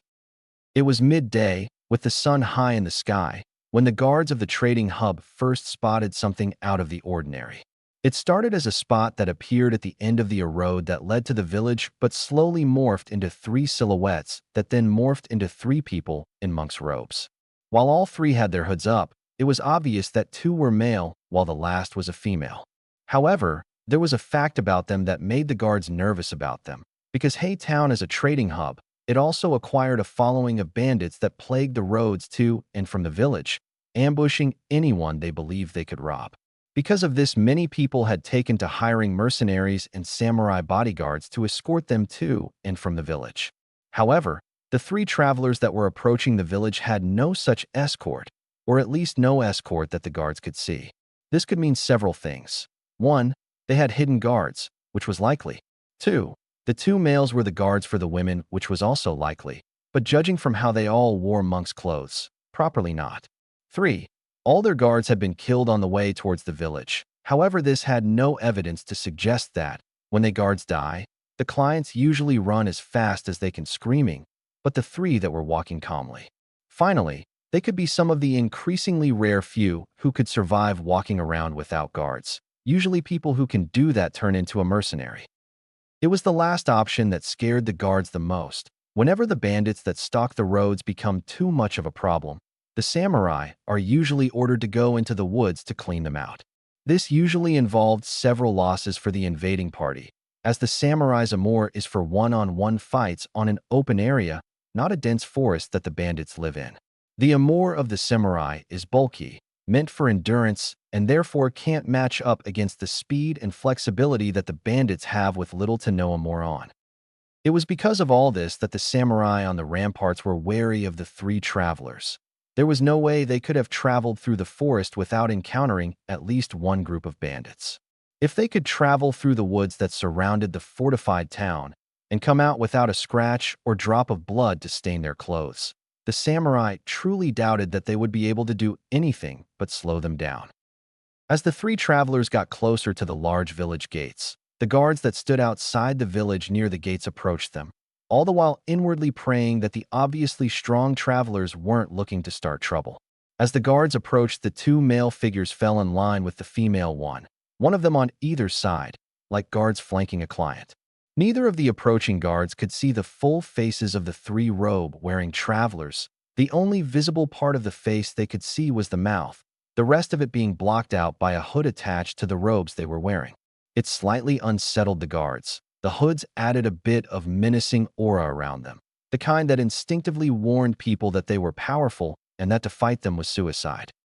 "Hello there, travelers," the first guard said, trying to not let his fear show in his voice.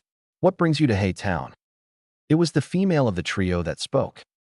"Greetings, guardsmen," she said with her voice gave no hint of her mood. "Both I and my sons are wishing to enter your town and stock up on supplies before continuing on our pilgrimage." "You are monks?" he said, surprised and a bit suspicious, momentarily forgetting about the potential strength the three before him could have. "What proof of this claim do you have?" For a moment, none of the three moved, until the two companions reached into their cloaks, while the guards who could see the action all tensed simultaneously. They let their bodies relax, however, when instead of pulling out swords, both of the males pulled out what looked like monk staffs, one with gold rings that made a cling noise as it moves, the other with a gold M-shaped cap on the top. Both of the staves had a shaft made of a strange black metal. "Is this enough proof?" The voice of the woman of the group jarred him out of his thoughts. There was now an undertone of annoyance that the guard recognized, having dealt with many nobles and upper-class visitors before. "I apologize, monk-san," apologized the man, giving a small bow when he did so. "But I had to be certain.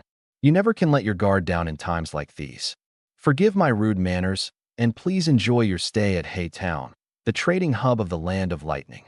As the last bit was said, the guard gave a motion to one of the guards on the stone ramparts, and the large gates of the town opened to the three travelers.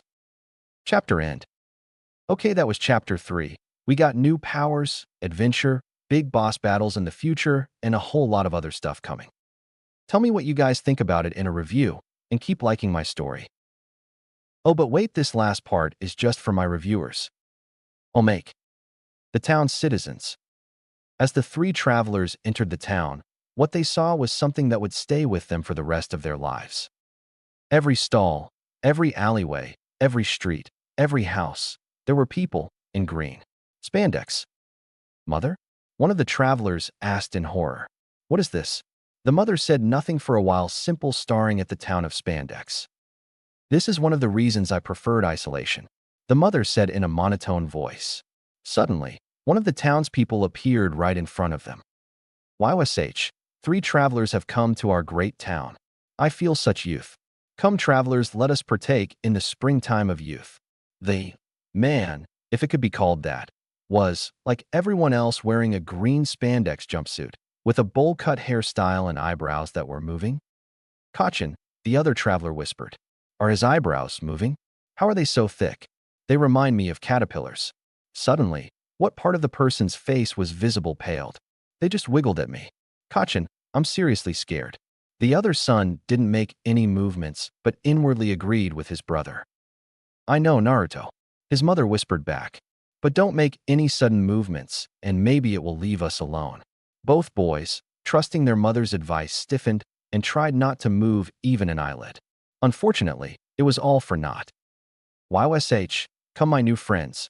Let us get you some new clothes that will show off your youthfulness. Then we shall all join our annually youth festival. Can I get a YSH?" he screamed. The response scared the shit out of the three travelers, but also made them realize the meaning of the wall. It wasn't meant to keep bandits out. It was meant to keep these people in. Every single person they could see, male and female, young and old, stuck a fist in the air and let out one word. "YSH." They all responded. When the man focused back on his new friends, all he found was empty air. He scratched his head for a moment before grinning. His new friends must have already gone on to buy something to help unlock their youth. The man let out a tear. It was always good to see people let out their inner youth. It brought out such happiness. As he went to go about the rest of his day, he felt a shadow on his back. Turning around, wanting to help the person who was so unyouthful as to step in front of the sun, he spotted no one but could still feel the shadow. Realizing that whatever was blocking out the sun was above him, he looked up. The last thing he would see would be a tower of earth descending onto his village. As he stared at the falling rock, he had one last thought. How unyouthful. The massive pile of earth then crushed the village, hitting the earth with a mighty slam that was felt for miles around. Several miles away, On top of a bare hill that overlooked where the village once was, 3 people in monks' robes were standing, the same ones that had the encounter with the thing in green, as they called him. This will never be spoken about ever again, the mother said with a hard tone.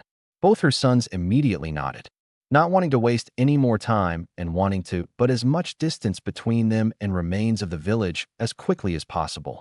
It would only be much later that people would wonder why a mountain from one of the mountain ranges that littered the country under the lightning daimyo had suddenly moved around 100 kilometers from its original position. It would be a day later that a passing couple would find a baby wrapped in a bundle in the woods, and thinking it was abandoned, they would decide to take it home. As the woman unwrapped the bundle to see the baby, it was revealed to have a mini bowl haircut and bush eyebrows. As the baby looked up at her, it gurgled out a word. Yash. The people would think nothing of it and take the child back to their home. Chapter 4.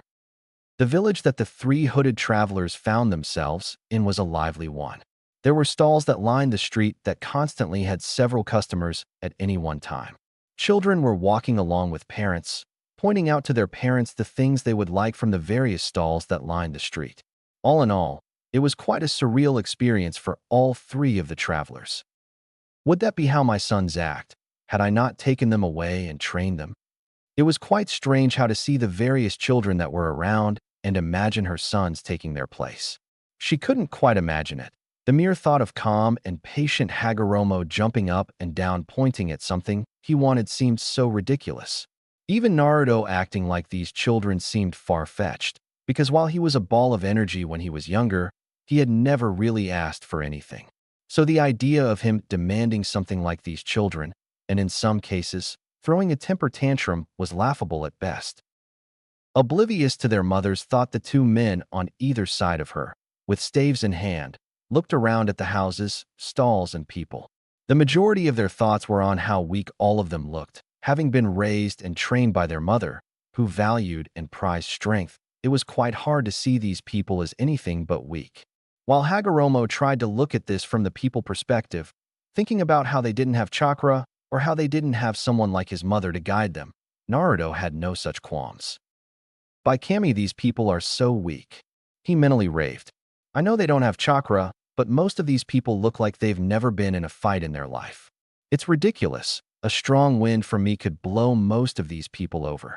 While Naruto's views on the residents of the village may seem harsh, Naruto had experienced a mental maturing over the 3 or so years since they had been told of what Hagoromo and himself would have to face in the future. The now 16-year-old had become more serious, only becoming his old self in rare moments to help lower the tension between his mother and brother. The white-haired boy inwardly frowned when he thought over the tension between his mother and brother. Hagoromo's rising determination to help the innocent people of the elemental nations had started to cause a rift between him and his mother, who still maintained the belief that will had to be destroyed for peace.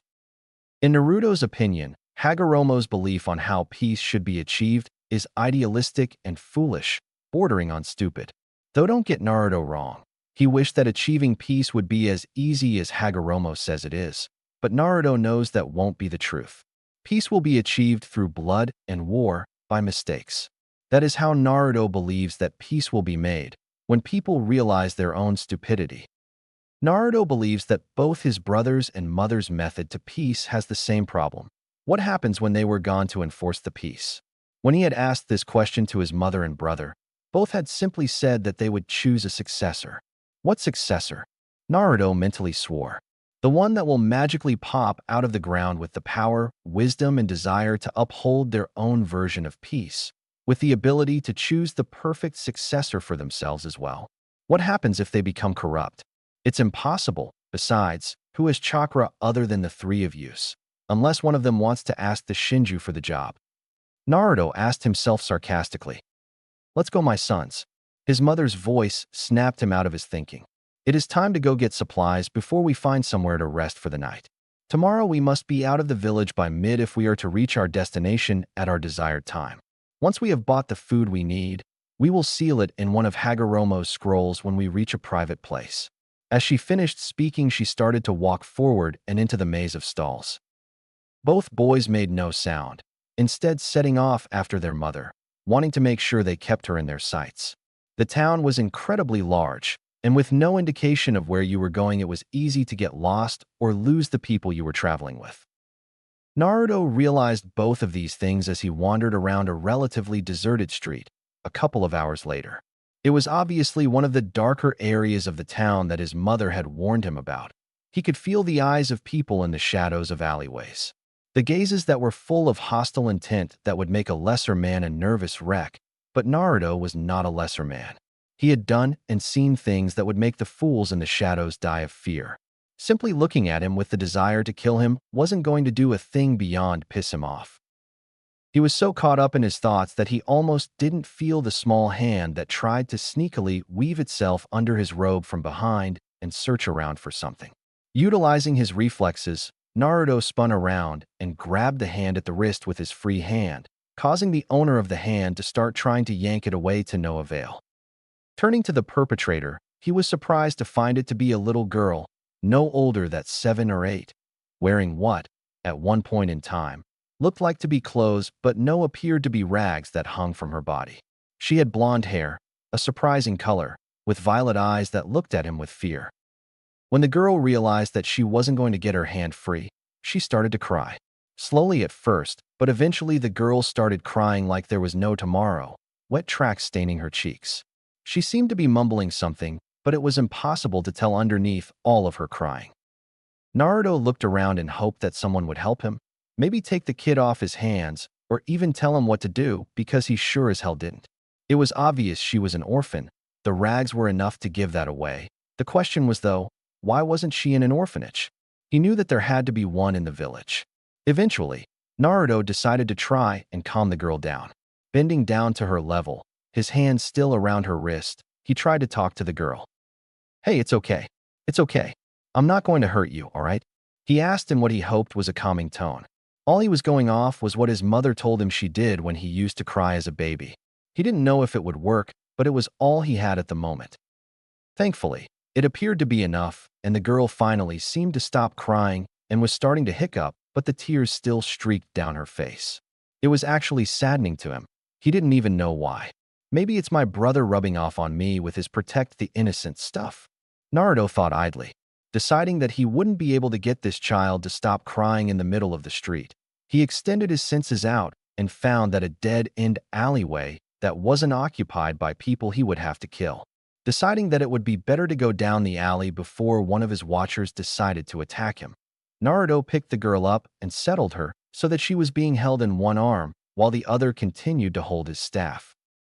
When Naruto lifted the girl up, she gave a yelp in surprise before freezing up in his arms. He idle wondered why that was before choosing to just ask her why. Walking to the very end of the alley, Naruto sat himself down on his behind, the staff beside him, and the still frozen girl now settled in his lap, and pulled the girl into a hug like he remembered his mother used to. The girl was still frozen at first, but slowly moved her arms around his neck and once again started to cry. Naruto at first thought he'd done something wrong and was going to pull away, until he realized just why this girl was crying. His mother had mentioned that sometimes people will cry for different reasons other than being sad. Perhaps this was one of them? Anyway, Naruto continued to hold the poor girl while she cried, until all that came out were hiccups again, before he slowly felt her stop moving. She wasn't dead. Naruto could tell by the rise and fall of her chest, so that only left asleep. She cried herself to sleep? Naruto thought, confused. I didn't know you could do that. Kami, the rest of the world is weird. After thinking about it a bit, Naruto decided to stay where he was and wait for the blonde girl to wake up. There was no point in searching for his mother and brother as they would find him eventually, and he wasn't going to wake up the girl now. She looked exhausted if the bags under her eyes were any indication, and frankly Naruto couldn't muster up the energy to wake her.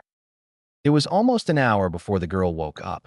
As she opened her eyes wearily and blinked out the blurriness that had invaded her vision, she thought back to the last thing she remembered. I was trying to steal something from some guy in a dress when he caught me and... The girl's eyes snapped open as she remembered what happened and her body froze. It was then she realized that she had her arms around the stranger's neck and her head on his shoulder. At first she thought he was asleep, but this theory was proved wrong when he spoke to her. "Are you awake now, girl?" he asked. Are you going to tell me why you wanted to steal from me? The voice held no accusation or anger, only curiosity, though it was not like the girl's mind could tell the difference between them. As she started to tremble, the blonde-haired girl heard the man sigh. Look, girl, I'm not going to hurt you, okay? If I wanted to hurt you, I could have done that when you were sleeping. This didn't seem to help the girl as she continued to tremble. Naruto was about to speak again when he heard her mumble something over and over again from his shoulder. I'm sorry, she murmured, the fear obvious in her voice. I'm sorry, I'm sorry, I'm sorry, just don't hurt me. At the end, she tightened her grip around his neck, not enough to hurt the male, but enough to be noticeable. Naruto didn't say anything for a minute, simply thinking over what the girl had said and what he could do. Finally, he just decided to do what his mother did when he was little. The girl flinched at first when she first felt something touch her back, but as she screwed her eyes closed and tensed her body, waiting for the hit, she felt nothing. Slowly relaxing after she didn't feel any pain, she realized that the man was putting his arms around her. It's okay, he whispered in her ear. Don't worry, girl, you're safe. I promise. As she finally realized that no strike would come from the person holding her, she began to relax into the embrace. Slowly, however, the man tried to pull himself out of the hug, but the girl had other ideas, clinging to the man like ink to parchment. No, the girl cried internally. Please don't go, please. She didn't want this stranger to go. He was nice. He gave her a hug. He made her feel safe, and she wanted him to stay. The man, as if sensing her pleas, chuckled. Don't worry, girl, I'm not going anywhere. I just want to get a look at you, okay? The girl didn't move for a few seconds before very slowly eased herself off him until she was sitting back on his lap with his arms on her shoulders to reassure her that he wouldn't leave. It was then she realized that she couldn't see his face, as it was underneath a hood. Now, are you going to tell me why you tried to steal from me? He asked with a questioning tone. The girl seemed to squirm under his invisible gaze that she could feel staring her straight in the eye. She then looked down and mumbled something inaudible. What was that? Naruto asked the girl. A little bit loud next time, okay. The girl, still looking down, gave her answer. I was hungry, she said quietly. The words, while louder than before, were still quiet. Naruto internally frowned, being careful to not show it on his face, lest he scare the poor girl.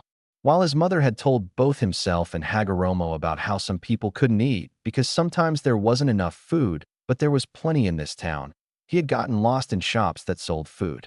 How could she be hungry? Are you not being fed enough? He asked. Do people not give you enough food to eat?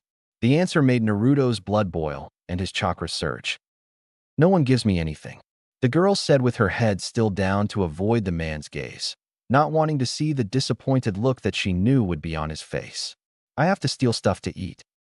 After using several meditation techniques he knew to calm himself down, Naruto knew that if he didn't before he asked another question, the answer would most likely go on a rampage. Why are you on the street? Don't you have an orphanage to go to? Naruto questioned, while praying that the answer was good enough to not warrant him going on a killing spree. Unfortunately, it wasn't. I don't know what an orphanage is, she said, trying to sound out the word orphanage, but I lost my Kachin and Tuchan. She continued, sniffling at the end. I don't know where they are. Tears were appearing in the corners of her eyes. Naruto, to his credit, didn't show any outward reaction. Internally, however, was a different story. So she isn't an orphan, just lost. He thought. That's a bit better. I thought I might have had to do something drastic.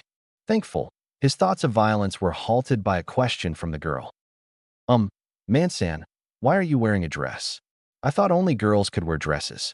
After that comment, the girl's 7-year-old mind came to one conclusion. Man-san, are you really a girl? That question was met by utter silence. A twitch developed above Naruto's eyebrow gave away his annoyance. No, it's not a dress, and I'm not a woman. He managed to get out. Why would she think he's wearing a dress? But I see other women wear stuff like that, she asked with a childlike innocence. Childlike innocence, my ass. Naruto thought. She's asking these questions on purpose, I know it. Naruto inhaled a deep breath of air to calm down before he did something he regretted. Girl, it's not a dress, it's a monk's robe. As he saw the girl open her mouth, most likely to tell him that it was a dress, he quickly asked another question to help divert the girl's attention. What's your name, kid? The little girl smiled at the question, happy that someone seemed to be paying attention to her. "My name's Akari. What's yours?" she asked curiously. To Naruto's happiness, she seemed to have forgotten he was wearing a dress. Thank Kami for children's short attention span. He idly thought. "My name's Naruto. Nice to meet you, Akari." Naruto smiled, reassuring the violet-eyed child. Giving the child a look over, Naruto noted that she seemed quite thin, more so than a normal child for her age should be. She must be starving, he noted. After pondering what to do for a minute, Naruto decided to take the child to get something to eat for her, as well as for himself. It was definitely past lunch, if the sun's position in the sky was any indication.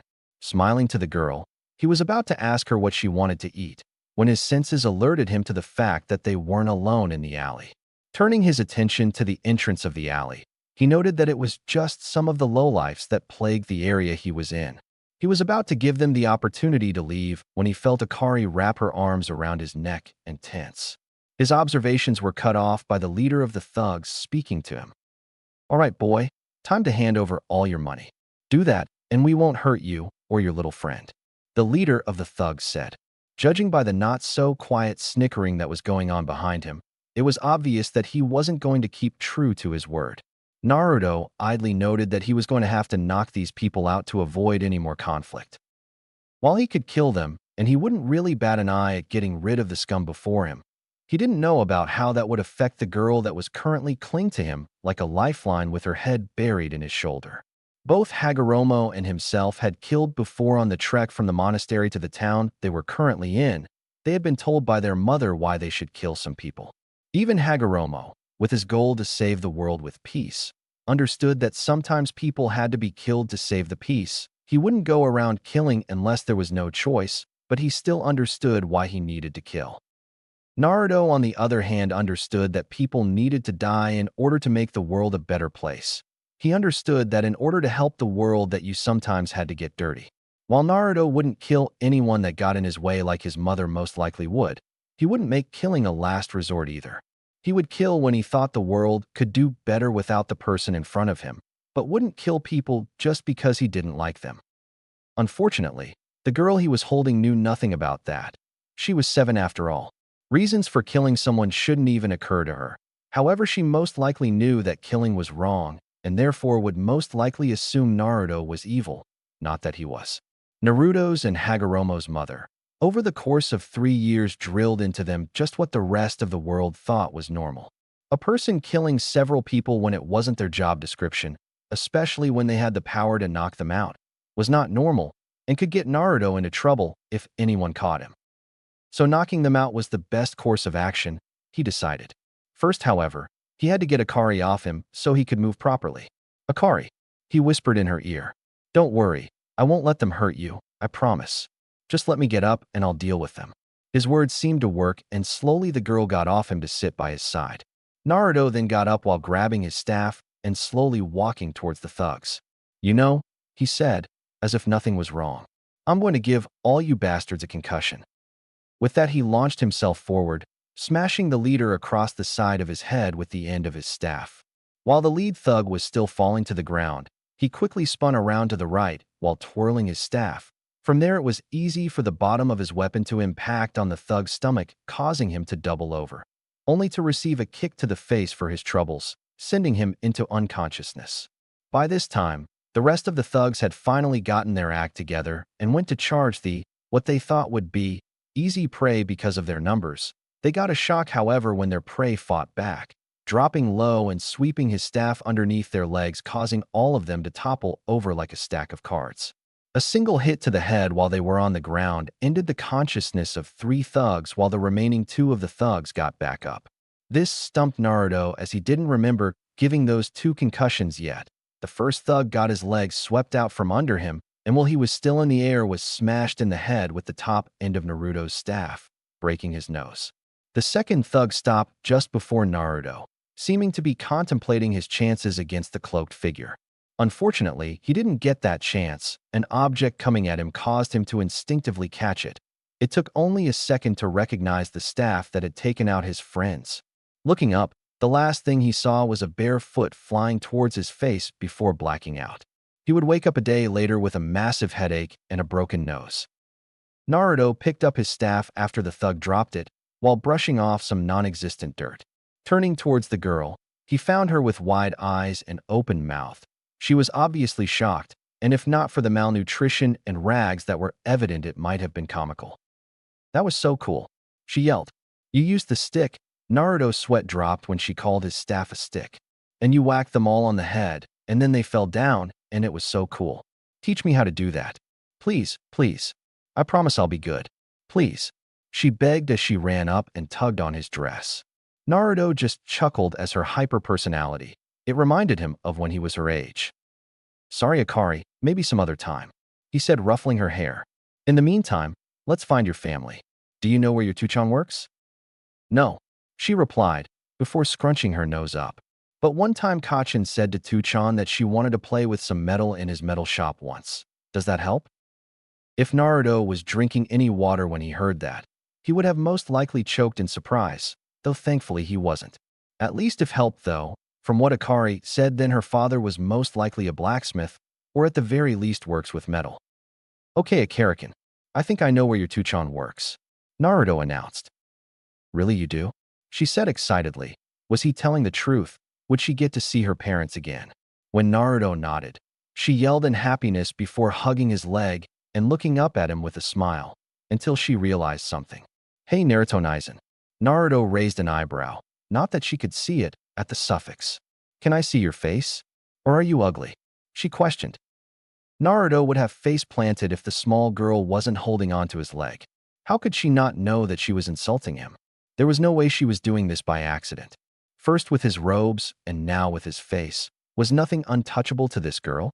Knowing she would most likely keep questioning why he wouldn't show his face, Naruto brought his hands up to the top of his hood and pulled it back. The face that was revealed would have made many older girls swoon. White hair that was folded into his robe to its length, as well as to not hinder himself while fighting. Pure white eyes that looked incredibly similar to his mother's, except that his mother's had a visible pupil and his was completely white. Along with that went an angular face, high cheekbones, and what could be a muscular build that was revealed in the neckline and hidden by the robe. Thank Kami for mother's illusions, Naruto thought, thinking about the horns on his head that were hidden behind his mother's abilities, before pulling his hood back up before looking down at the girl. Happy now? He asked the child. She smiled up at him, showing off her teeth. Yes, she said simply. Good, now let's find your family. And with that, Naruto walked completely out of the alley and out onto the open street before walking back in the direction she originally came, with a 7-year-old girl holding one of his hands and his staff in the other. They had been searching for Akari's father's work for around an hour now, and they had visited 4 of the 7 blacksmiths in the large town. Akari was now tired. Thankfully, she had her Nizen who could pick her up while she slept. Her Nizen was awesome like that. Naruto was walking towards their next blacksmith, hoping this was the right one, otherwise his mother and brother would properly get angry, and with how his mother hates being around inferior people, she might do something drastic. Walking into the shop with Akari on his hip, head resting on his shoulder, Naruto gently shook her awake while taking a look at what was in sale. While Naruto had no intention of buying anything besides the fact that he didn't have enough money for any of the things that were on display, doesn't mean that he can't get ideas for other weapons from them. After receiving his staff and katana from his mother, Naruto always felt a bit vulnerable when using both of the gifts in a weapons-only match. Because all it took was one false move to have his weapon removed, and he would find himself defenseless. Naruto had wanted a weapon that wouldn't give him that vulnerability. However, his mother had told him that she had no knowledge of such weapons that wouldn't have that weakness, while his brother said that neither did the archives of the monastery. This didn't mean that he wasn't skilled in using the staff or katana. Naruto was actually really skilled using both weapons when he put the weakness out of his mind. It just left him always feeling vulnerable. The only thing that Kaguya suggested was tying a strong braid of string around his weapon and attaching it to his wrist, but Naruto didn't want some makeshift solution. He wanted a weapon that wouldn't give him such an obvious weakness in a weapons fight. So instead, Naruto thought about designing a new kind of weapon. He had the design of the weapon as well as most of the parts, but he didn't have enough Ryo to buy the amount of metal he wanted, and he had no idea where to find some if he wanted to shape it himself. Naruto was cut out of his thoughts by the sound of someone dropping a piece of metal and it hitting the floor. Turning his gaze to the source of the noise, his white eyes came across a middle-aged man with brown hair and violet eyes with bags under them that were wide in shock. He was behind the counter where people would bring up what they would by wearing a blacksmith's apron over his plain brown tunic. "Akari," he whispered in shock before snapping out of it and practically yelling out his next word. "Akari." The girl in question's head snapped around from looking at the various weapons on display before turning to a familiar voice. Her eyes came across someone she thought she would never see again. "Touchin'," she yelled, while wriggling in Naruto's arms in an obvious sign to get down, to which Naruto obliged and placed the girl on the ground and watched as she ran to the man with open arms and tears in her eyes. The man copied the gesture and picked the girl up and held her close while she started to sniffle. Naruto stayed away and let the father and daughter have their moment. After a minute or two, the man moved Akari to the side so he could see and thank the person who brought his daughter home. Both his wife and himself thought they were never going to see her again. His wife was actually back at their house crying because she thought she would never see her daughter again. "Thank you for bringing Akari back to her family," he said with the beginning of tears in his eyes. "If there is anything you want, please just take it. It is the least both me and my wife can do for bringing our daughter home." He used both of his hands to hold said daughter comfortably. It had appeared that she fell asleep, though no one could really blame her. They didn't know when she last had a good night's sleep. "It's okay, Blacksmith-san, you don't have to give me anything," Naruto insisted. He really did. He had to get back to his mother and brother before they skinned him alive for having to wait so long for him. He knew they wouldn't look for him unless it was late, and judging by how the sun was slowly ending its run across the sky, it might be getting late. "No, please, I insist. You must take something, anything, from my shop. You don't even have to use it. It's just to help me feel better that I paid you back for saving my daughter. It can even be just some scrap metal that I have in the back. Please just take something to help me clear my conscience," the father begged, though he missed when Naruto froze for a second when he said scrap metal. Naruto quickly thought for a minute. Well, he did want to give me something, and he would most likely throw away all that metal. The hooded monk thought before addressing the blacksmith holding his daughter. "Exactly how much scrap metal do you have, Blacksmith-san?" Naruto smiled. "Oh yes, today will be a good day indeed." Hagoromo Ōtsutsuki didn't know how his brother managed to push all the right buttons to get on his nerves, but he would like to find out. A lot of the time he seemed to do it on purpose, like when they were little, but lately it seemed he was doing it unintentionally. It didn't matter how he was doing. All that mattered was that his brother was seriously going to get it when he got back for leaving him alone with his mother. Both of them were standing in front of the place they would be staying in for the night. It was just a regular inn that had some spare rooms. Nothing to fancy, nothing to cheap. It wasn't that he didn't like her. On the contrary, Hagoromo loved his mother just like he used to when he was boy. But lately there has been a lot of tension lately about how peace should be achieved. It was something that shouldn't be a problem, but it was. Hagoromo's constant belief that love was the answer seemed to, not anger, but annoy his mother. He felt that his mother was trying to show him some hole in his belief that he was not seeing, while he was also trying to do to her, but he just wasn't seeing it. Peace had turned into a constant argument in their family, and it seemed that his brother was caught in the crossfire with both his mother and himself trying to convert him to their belief. Speaking of his brother, he had showed that despite not having to Rinnegan and its supposed good-like power, that he was still a force to be reckoned with. Just before they were leaving to find a larger area for training, Naruto told both his mother and himself of his ability to combine the elements to create what he calls sub-elements or second-tier elements. At first, both himself and his mother thought it was a joke and that he had just used water and lowered its temperature, freezing it to create ice or something similar. They were shut up, though, when Naruto opened his mouth to spew out lava that crashed into the floor with a hiss. He then proceeded to wave his arm, and the lava seemed to collect itself into a sphere before Naruto flung it out of the monastery. After both Hagoromo and Kaguya got their jaws of the ground, they asked what else Naruto could do, and Naruto replied that he had mastered 4 of the sub-elements in 3 years and was currently working on another, but didn't go into what elements exactly were. When asked how he did it, Naruto told them that he believed that it was the result of infusing spiritual and physical energy into separate elements and that thanks to his instincts that he gained, he could separate chakra into its two energies instantly. Naruto also expressed a word of warning that neither of them should try it. When both of them asked why that was, Naruto told them that when he creates a sub-element manually, as he called, which involved getting the separate elements to slowly move together, he noticed that when he split chakra into physical and spiritual energy, he noticed that there was an equal amount of both energies. When Naruto decided to see what would happen with unequal energies, the result wasn't pretty. The overpowered energy suffocated the underpowered one, and the result was both elements exploding violently. Naruto admitted that if his chakra couldn't unconsciously heal him, that he would have died.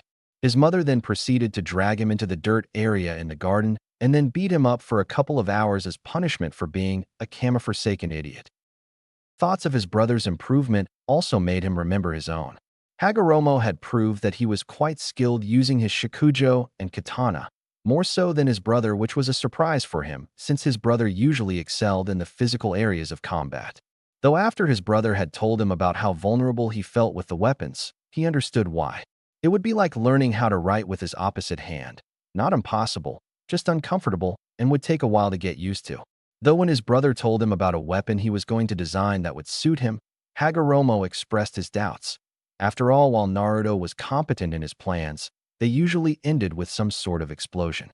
Hagoromo actually commented that he thought he might have been using the explosions like an element. Hagoromo didn't like the glint that appeared in his brother's eye when he said that. Thinking about explosions then made Hagoromo think about not really a new ability he uncovered, but more like a new application for chakra, like when Naruto made his chakra heal himself. During his early teen years, Hagoromo had been searching in the archives of the monastery when he uncovered a book talked about symbols that did things when applied in the right ways. Obviously, when Hagoromo drew a symbol on some spare paper, nothing happened, but that got him thinking, what if he could use them with chakra? Obviously, just ink wouldn't work, but what if he could use chakra somehow to power the symbols much like his chakra powered his techniques from his Rinnegan? That was when Hagoromo discovered that if he channeled chakra onto the ink, that symbol came alive and did what the book said it was meant to. Unfortunately, the symbol had been one for fire, and it was only thanks to him coating his hands in chakra that he escaped with it. From then until they had to leave the monastery, Hagoromo had practiced what he called fuinjutsu sealing techniques. While recording all he did, as well as writing out ideas for new seals that he wanted to try out in a book he now carried on himself. It was thanks to his fuinjutsu that the group could carry all they wanted without bags, using what he called storage seals that he placed on scrolls. He then therefore called the product of the two storage scrolls. Though he got quite angry when Naruto just casually tossed the scroll up in the air when he first got it, didn't he know all the blood, sweat, and tears, not to mention the explosions that occurred when he developed the scrolls. Hagoromo was also trying to work out a solution to defeat the Shinju using fuinjutsu. Both he and Naruto know that defeating the tree god in a drawn-out fight is nearly impossible. The beast is a god for a reason, or at least part god according to their mother, not that it makes much of a difference in the end. He had decided that sealing the beast in something would be the best option. The only question now was what to seal it in. That was the question that he was pondering. Maybe Naruto would have some ideas. The white-haired 16-year-old could be quite smart when he was serious when he wanted to. Hagoromo was drawn out of his thoughts by an approaching chakra source that dwarfed his own. That was another thing. Over the years, Naruto's chakra system had grown to an enormous size. So much so that it was almost 2.5 times the size of Hagoromo's own and almost double the size of his mother's, and that was without adding the fact that Naruto's chakra was also denser than normal. Although that was really just based of the three people. Naruto chakra, however, was still smaller than the Shinju's own chakra, though from what Naruto could sense of the beast's growing chakra, after his mother told both Hagoromo and Naruto how to sense it, he had around a third of part god's chakra, though it was still gaining more at a faster pace than Naruto could. Though that was to be expected, the Shinju was at least part god. Turning towards where he felt his brother's chakra coming from, Hagoromo used his eyes to spot him. However, as soon as he did lay eyes on him, he was instantly wary. Naruto was smiling, and while he couldn't see the rest of his face due to the hood, the smile was all he really needed to know something was wrong. It wasn't the happy, joyful, excited sort of smile. It was the "I'm involved in something dangerous" smile that was only on display when something pointy or explosive was involved. Observing as his brother, Hagoromo noted that there was nothing abnormal and slightly relaxed. Perhaps he was wrong. False alarm. Hagoromo idly noted that his mother had also sensed his brother's approach and was also wary of the smile that he had on. Like mother, like son, I guess. Hagoromo thought offhandedly. When his brother finally reached them, he noted that he still hadn't lost the smile. "What's with the smile, Naruto?" Hagoromo asked as soon as Naruto was close enough, accusation in his voice. "Why, Hagoromo? What in Kami's name made you think that I am smiling for any reason other than?" Naruto's happy voice trailed off after he noticed that both his mother and brother had their arms crossed. He could feel their stares. Naruto pouted. "Oh, fine," he said with the pout almost visible in his voice. "I'll show you when we enter our room." It took barely 5 minutes before Naruto was sitting on a futon in a room of the inn. They were just outside 5 minutes before. Now with their cloaks off, Naruto could see his brother's and mother's face. Both of them hadn't changed much in 3 years, just like himself. The only really noticeable thing was that Hagoromo had kept his hair short and his horns had grown longer, much like Naruto's own. "Okay, Naruto, what's with the grin?" Kaguya questioned with a raised eyebrow. Naruto just smiled at his mother before he pushed his hands into his robe and removed about 30 or so metal balls. There was nothing really noticeable about them other than all of them were perfectly smooth and round, no imperfections on any of them. "They're metal balls, Naruto," Hagoromo said, raising an eyebrow. Naruto inwardly smirked. Both Hagoromo and his mother were more similar than they let on. What's so special about them? Naruto simply smiled. Both Kaguya and Hagoromo were wondering if the other member of their family finally lost it before said family member's eyes started to glow a dark gray, and all of the metal balls rose up from Naruto's palms and started to circle around Naruto. Both Kaguya and Hagoromo were wide-eyed at the display. Moving metal was something beyond even the Rinnegan, so to see it being manipulated so easily was a shock. Both of them were jarred from their staring by Naruto's voice. "Remember when I said I would make a weapon that doesn't need to be held?" Naruto asked them. His family members nodded, still looking at the balls that had now stopped rotating and were hovering above Naruto's head. "I now have all the pieces I need to make it," he said. Son and mother were about to question what blade he was talking about when the metal balls that were hovering around started to come together until 4 groups were formed. 2 of the 4 groups possessed the same amount of balls, while the other 2 groups also had the same amount of metal balls, though they had a significantly less amount than the first 2 groups. What happened next surprised the eldest members of the Ōtsutsuki family. The metal came together and melded, the metal balls of each group seeming to melt together, forming a metal ball that was the size of all the metal balls of that group combined. Once each of the groups had all their metal balls absorbed into one, they then started to elongate, becoming sharp and pointed much like a knife. When all of the groups stopped morphing, both Kaguya and Hagoromo were left looking at 4 blades of metal. 2 of them were large with the length and width of Naruto's forearm, with a slit down the middle of the metal. The smaller pair of blades were much thinner and more streamlined than the larger blades. "This is what I'm going to make," Naruto said, breaking Hagoromo and Kaguya out of their observations of his blades.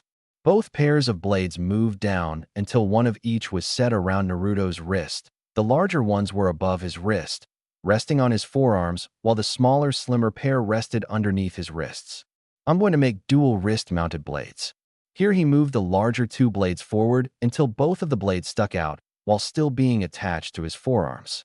The larger 2 blades are made for front-on sword battles. They are light enough and thin enough to keep up with Tanto, but strong enough to hold up against something like a katana. I can also use them to block surprise attacks with my forearm when both blades are retracted, Naruto explained. He then moved the large blades back and had the smaller pair move forward. The glint of light that the metal gave off, as well as how small it was, gave off an unassuming appearance. But both Kaguya and Hagoromo knew from experience that Naruto would never keep something that didn't help him in some way.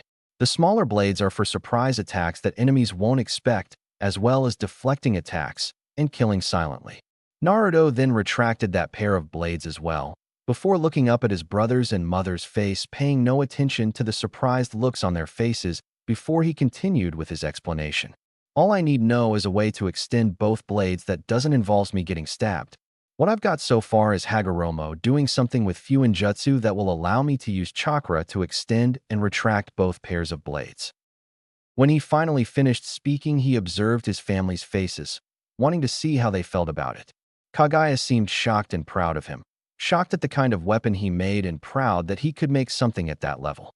Hagoromo, on the other hand, seemed shocked and curious. Shocked because of the weapon, but why would he be curious? Because of the kind of weapon it was. Because of metal manipulation he showed, or was it because he asked to help use his Fuinjutsu to help create a weapon? It is an interesting weapon you have thought up, Naruto. Kaguya told Naruto after several seconds. It has the potential to be amazing. Yes, brother. Hagoromo agreed. Your design is incredible. I will try to design a ceiling array that will allow you to do as said, but it will definitely take time to create. Here Hagoromo got a slight smirk. Unless you want to learn Fuinjutsu and help me with creating the array. How long will it take you? Naruto asked. He didn't want to have to wait long for his dual blades to be completed. A year, maybe more. Hagoromo replied and waited for the inevitable outburst. What? Naruto exclaimed. A year. Why would it take you so long? He whined. Hagoromo's rippled eyes immediately hardened. Have you forgotten just what we will be fighting in the future, brother? I am devoting much of my spare time to finding a way to get rid of the beast using Fuinjutsu. Hagoromo replied in an icy tone. Naruto quickly stiffened and sat up straighter. In that case, I will also learn Fuinjutsu, he replied, his voice becoming serious and his eyes narrowing. Not just for my own array, but to also help you, Hagoromo, find a way to get rid of the Shinju. Hagoromo smiled. It was times like this when he was glad his brother could be serious. Thank you, Naruto. I will be glad to accept your assistance. The eldest Ōtsutsuki male then became serious again. However, now that we are here, I believe that we should discuss ways to deal with our foe. I agree, Nissen, said Naruto. If we are to defeat the Shinju, we must start planning immediately. Here Naruto took a deep breath. Why most likely will not be able to overpower the beast. Even combined, we will not have enough chakra. Therefore, our only option is to trap it somewhere it can't escape. Hagoromo expressed his own thoughts. Correct, Naruto. Our best option would be to trap it and hold it somewhere. I have also believed this to be our only option for a while now. As I said before, I have been looking to Fuinjutsu for the answer to our problems. So far, the only answer that I have come up with is to seal the beast inside something to keep it contained. Here, though, Hagoromo's expression turned grim. Unfortunately for us, I have no idea about anything that can contain a being of such power. An animal is a possibility, but then so is the possibility that the Shinju's conscious will override the animal's mind and take control. An inanimate object is defiantly a no. While inanimate objects do have the ability to contain chakra, the Shinju simply has too much chakra to be contained in an inanimate object. Hagoromo took a deep breath before continuing. The only object I could come up with would be either you or myself, Naruto. There was silence in the room after Hagoromo's confession of their options with Fuinjutsu. Kaguya, who had been standing silently while her two sons had their conversation, could do nothing but watch the grim looks on their faces. She knew she would be no help in this kind of conversation. Any ideas she had wouldn't work. As they said already, they couldn't overpower the creature, and they were already talking about trapping it using Fuinjutsu. What could she contribute to a discussion about a subject she had no clue over? While Hagoromo watched his brother's face, Naruto's brain was currently running over all their options in his head, trying to find anything they had missed or overlooked in their discussions. Could we destroy it using Fuinjutsu?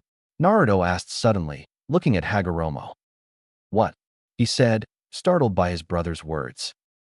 Destroy it with Fuinjutsu. Can we do it? He repeated, looking at his brother.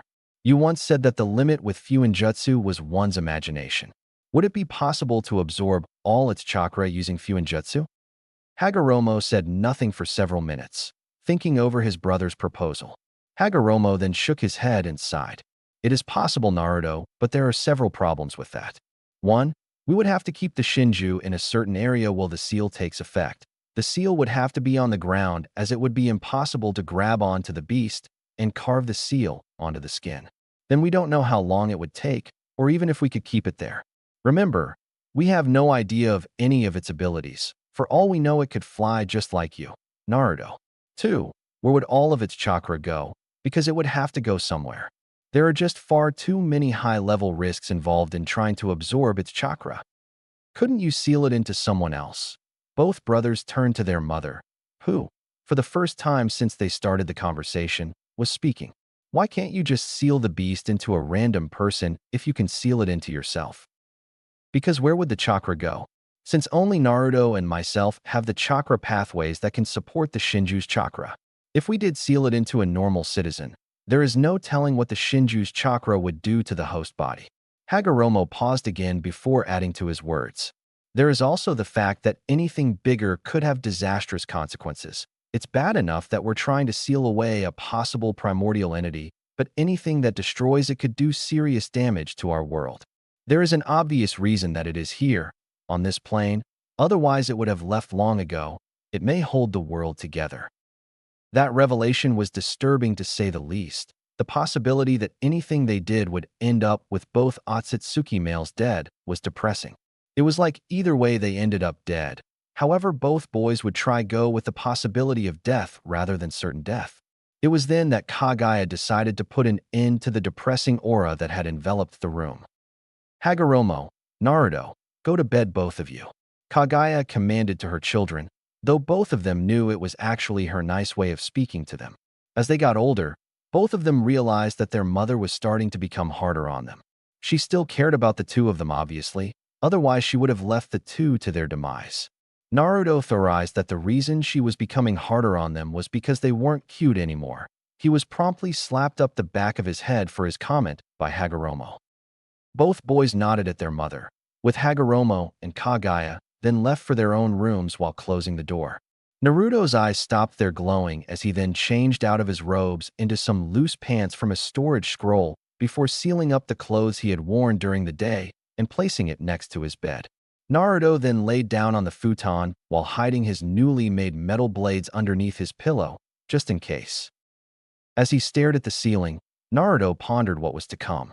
What would happen after both he and his brother defeated the Shinju? If that happened, would people cast them out as freaks, worship them as gods, or try to manipulate them for their own ends?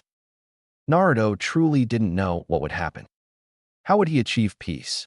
Both Hagoromo and his mother had their own methods to peace, but Naruto still didn't know how he was going to accomplish his dream. Though Naruto did know that there was going to be a lot of training in the future, whether to help take down the Shinju or even just to discover his own capabilities, Naruto would definitely be training in the future. His ability to combine elements was just too good to leave alone. There were just so many combinations, possibilities. It made Naruto's head spin thinking about all the possibilities that he hadn't uncovered yet. Wood, sand, explosion, darkness, light, crystals, maybe even non-physical elements like sound. And those were just off the top of his head. As Naruto thought about all that he would do in the future, he felt his eyelids become heavy, finding it hard to stay awake. Deciding to get some rest, he succumbed to his body's desire to sleep. Closing his eyes,